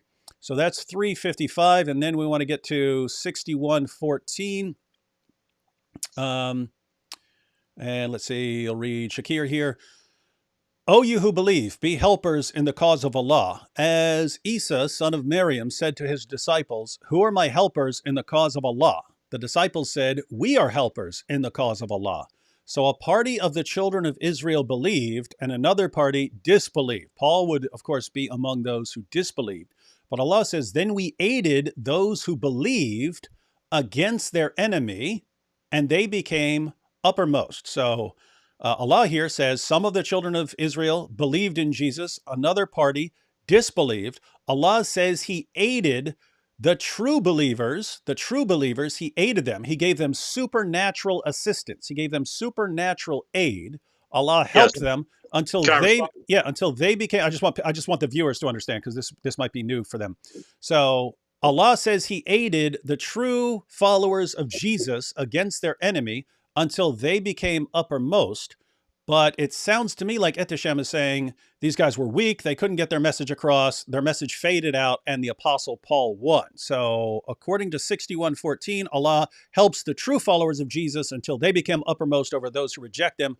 According to Ehteshaam's view, the false apostle is the one who becomes uppermost, and the real followers just sort of fade out because they're weak preachers and they can't get the job done, and apparently Allah didn't help them at all. So which one's right? So yeah, I mean, if you read, going to Quran chapter 3, verse 55, it says that, if you read Tafsir ibn Kathir, Tafsir al-Qurtubi, etc., it said that Jesus was to be followed, that Jesus' followers were superior to the Jews, etc., because the Jews rejected Jesus and the Virgin Mary. They would say blasphemous things, according to the Talmud, etc., they'd say blasphemous things against Jesus and the Virgin Mary. So the Quran is basically saying is that the Christians are superior to the Jews and the Romans, the Roman pagans, etc., and until the coming of Islam. The Quran, chapter 61, verse 14, if you read Tafsir al-Qurtubi, it says that in Tafsir, al-Qurtubi is a early Muslim scholar. He wrote a commentary on the Quran, etc. It says that Allah had the religion of Islam veiled until the coming of Muhammad, but the Christians are superior because they follow Jesus. Jesus is a prophet according to Islam. So the Quran is saying that the Christians are superior because they believe in Jesus to the Roman pagans, the Hindus, the Jews, who all rejected Jesus at that time. So I think that's what the Quran is talking about. The Quran is saying that Christians are superior to Jews because the Jews reject Jesus, which is one of God's prophets. But the Christians are at least a little bit better because they accept Jesus. So they're superior to Jews because they believe in Allah's prophet, Jesus. So that's what the Quran's talking about. The Quran is not praising Paul or anything like that. It's just saying that, because the Christians try to follow the teachings of Jesus, whether successfully or unsuccessful, at least they believed in Jesus. So that makes them superior to Jews and Roman pagans and people who rejected Jesus at that time. So I think that's what the Quran's talking about. It's not confirming Paul, or it's not saying Paul's superior.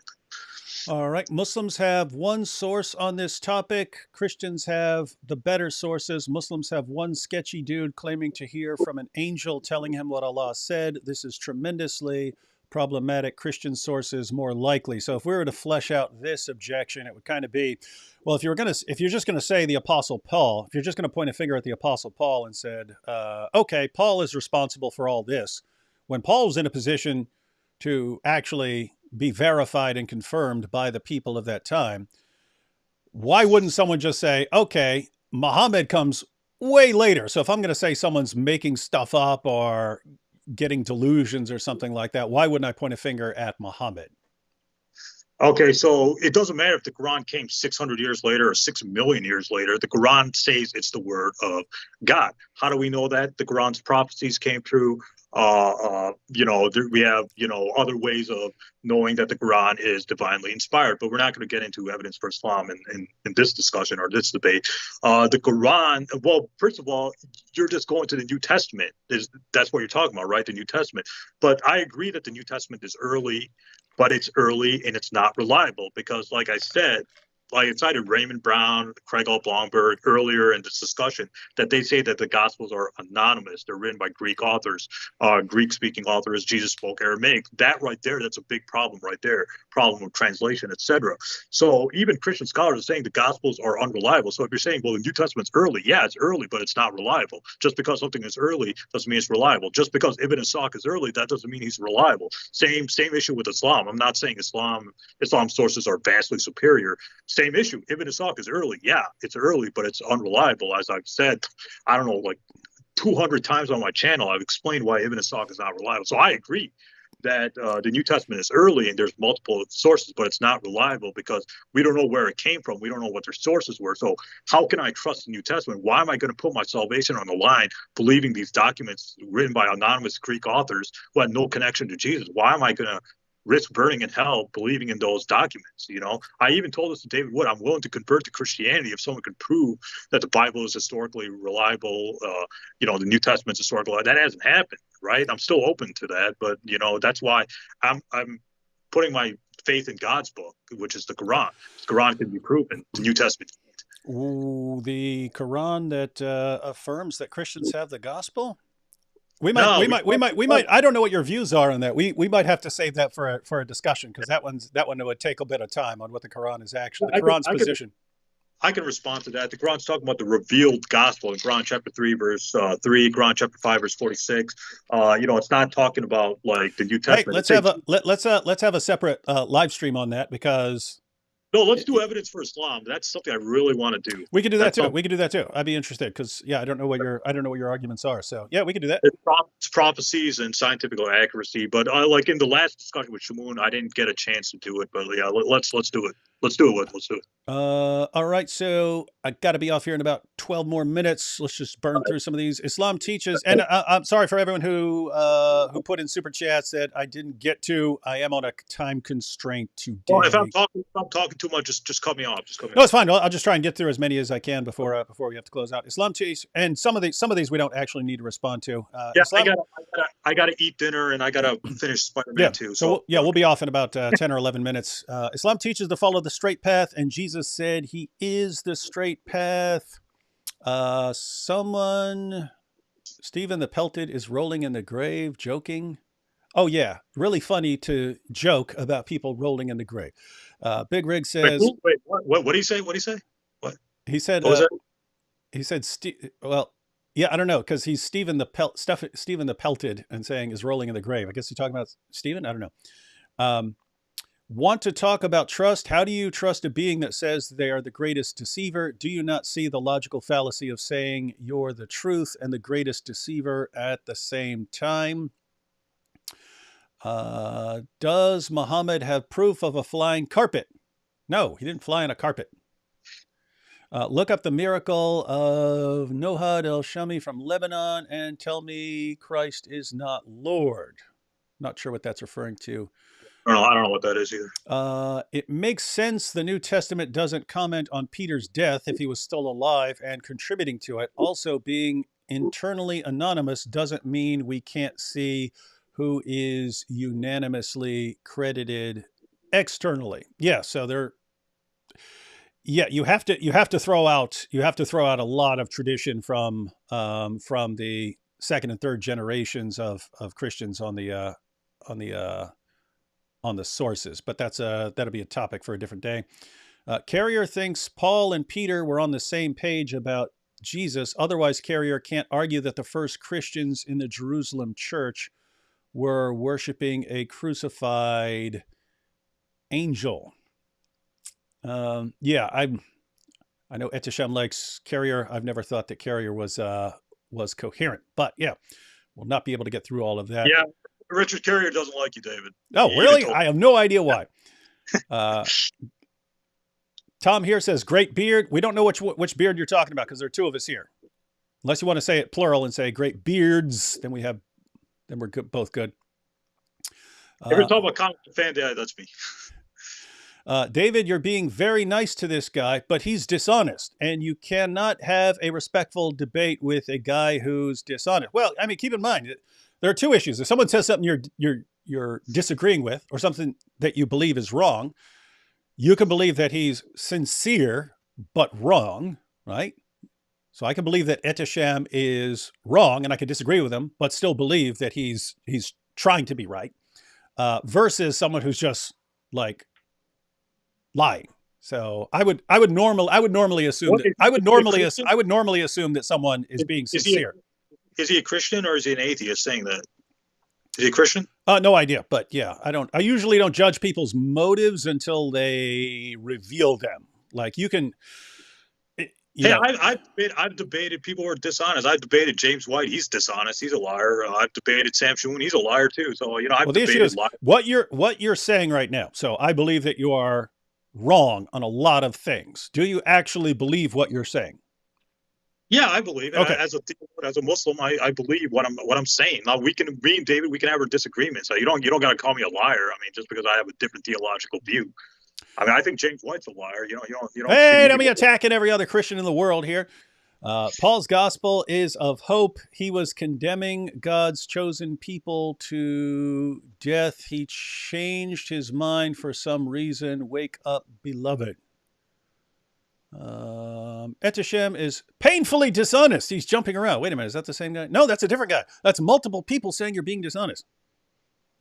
Well, I mean, I don't know why are you going to James White when he's also dishonest? Why are you criticizing me and not your own? Why are you attacking James White? These people are attacking you. I don't like James White. What's wrong with you? Why does everyone hate James White? I don't like him. Keep up the liar. Yeah, go ahead. I'm sorry. Yeah, James just so you know, James not crazy about me either. But keep up the great work, David. And for the Muslim, please reconsider your stance. See, now that's a nice response. You disagree with him? Hey, please reconsider. That's more sincere. Gabriel himself told Mary that Jesus Christ would be born to her. Even Muhammad would only have had such once. An adult Jesus must have been special. Oh, so I guess here's someone just pointing out, since in both Christianity and Islam, you have Gabriel doing announcements. It sounds like Jesus is somewhat important. Yes, I would agree that Jesus is important in both Christianity and Islam. Jesus was crucified for what reason? Actually, what do you want me to answer? You're saying this one's actually interesting. Jesus was crucified for what reason? So you agree that Jesus was crucified. Why do you believe that Jesus was crucified? Why do I believe? Yeah, I don't mean why you believe that there's historical evidence that Jesus was crucified. I mean, what do you think the motive was for the people who crucified Jesus? Well, I mean, just read the Gospels. Read the Gospels of Matthew, Mark, Luke, and John. Jesus was, overthrowing the money in the temple. Jesus was obviously upsetting the Jews. et cetera, et cetera. And read the Gospel of John, et cetera. The Jews are always after Jesus.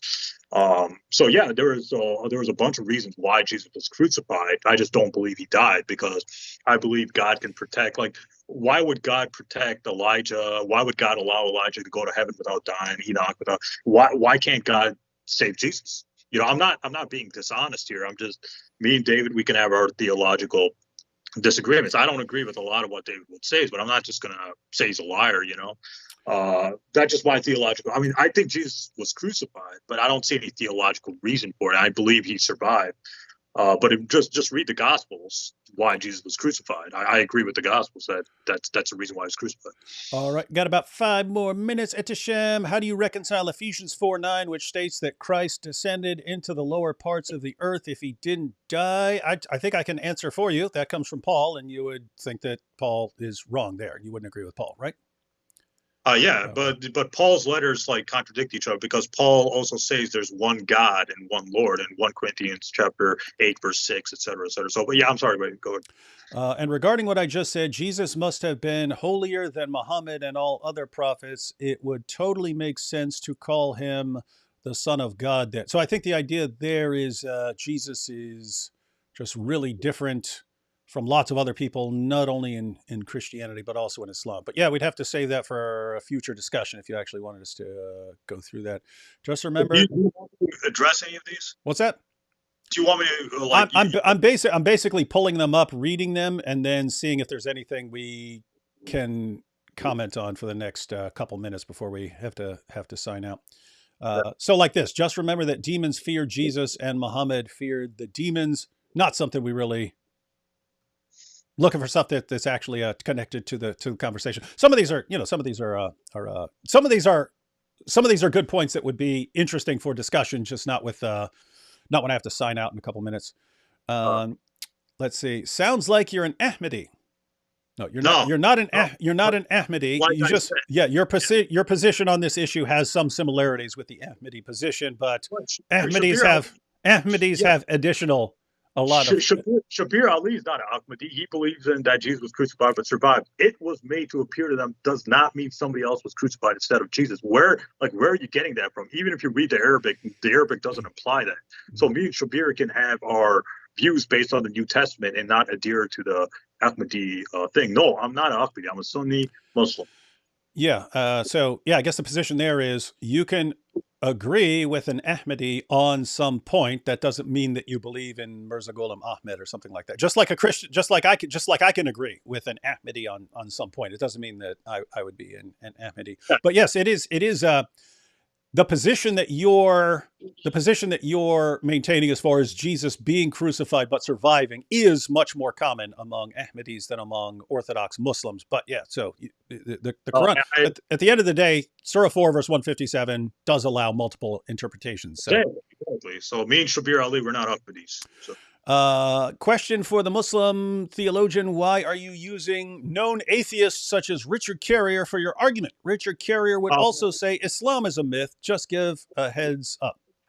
No, I'm just trying to illustrate a point that Richard Carrier does have some good points. Like, like David cites atheists in his videos too. He says, well, Bart Ehrman says this. Well, I could say the same thing. Why are you going to Bart Ehrman when Bart Ehrman doesn't believe that Jesus was resurrected and Jesus is, co-equal with God? I mean, like, why is David Wood going to Bart Ehrman when Bart Ehrman doesn't agree with his theological views? I'm going to Richard Carrier and Bart Ehrman to just show that they don't believe in the supernatural. They don't believe, but I can take if they have a good point, I can use it. Doesn't matter about their theological theological views. Like if I think James White's a freak, but if he has like a good point, then I'm gonna use it to prove an argument. That just me. Not that I Why you taste. got to keep taking random shots at James White, man? What's I wrong? don't. I don't like him. I don't like him. He's like him and Shamoon are the worst. Literally, I'll never debate either of them again. Let's see. What is this? Slippery loop? Hey, we're gonna skip this one. Okay. Let's see. How does any of this back and forth about what happened make Islam true or better in 2024? Clearly, we all prefer to live in a world that follows Jesus' words and values, including Muslim. Well, I mean, something that would make Islam true would be a different discussion. We're discussing Yeah, we're discussing views of the crucifixion. But go ahead. yeah, if I can answer that, I'm just saying that the Quran's view, or the Quran chapter 4 verse 157, is can be explained. Like, people like David Wood will say, well, that's just ridiculous, and atheists, they will say, well, or apostate prophet will say, well, the Quran's just wrong, and Bart Ehrman, they try to use. I remember, like, atheists tried to use Bart Ehrman to talk about the crucifixion, etc. So my point is that the Quran chapter 4 verse 157 is historically possible. So this is just my views, that the Quran is not wrong when it says it was made to appear to them and Allah raised them. So I'm giving my view based on the New Testament studies about what I think happened to Jesus and why that vindicates the Quran chapter 4 verse 157. As a theologian, I'm just giving my 2 cents here. Yeah, and I have to say, even though I believe the Quran is wrong, as I mentioned earlier, and as I made an entire video on, I'm not actually convinced that the Quran is wrong in 4:157, because, I mean, if you had asked me 10 years ago, I would have said that is a dumb historical blunder. Since hearing even from Muslims, and looking at how different Muslim interpreters have interpreted that over the centuries, yeah, I can't say that I'm convinced that the Quran is actually denying the crucifixion on there, and you do have some different views there. All right, guys, it's 11. I have to jump off right this second, but looks like I've got more to discuss with Ehteshaam, and so I'm sure I we mean, will. What's that? I'm up for evidence for Islam or deity or some like Christianity, something like that. Some Islam or Christianity topic. What do you think, David? Evidence for Islam or something? Yeah, yeah. Because I mean, even there were even a couple of issues that came up. I'm really interested in the topic of what the Quran is actually saying about the Christian scripture. So I'm interested in that. Evidence for Islam, I'm always interested in, because I've just seen, like, some of the Dawa guys rejecting some of their traditional arguments now. So I'm wondering what the arguments are now. So yeah, we'll be having we'll be having future discussions with Ehteshaam. And notice, guys, we're pretty friendly. We're pretty Yeah. friendly here. We're pretty friendly when we interact. And so just so everyone knows out there, we can all get along to have discussions. And again, if you'd like to see some of Ehteshaam's videos, go ahead and check the description box, and that'll take you over to his channel. So check out some of his stuff, and if you disagree with him, let him know why. And if you agree with him, then you agree. All right, Ehteshaam, thanks for joining and for this discussion. Thanks for having me. Thanks for having me. All right, and I've been trying to do this topic for a while. Yeah. Yeah, no problem. And all right, gotta go. Catch y'all later. Catch y'all later.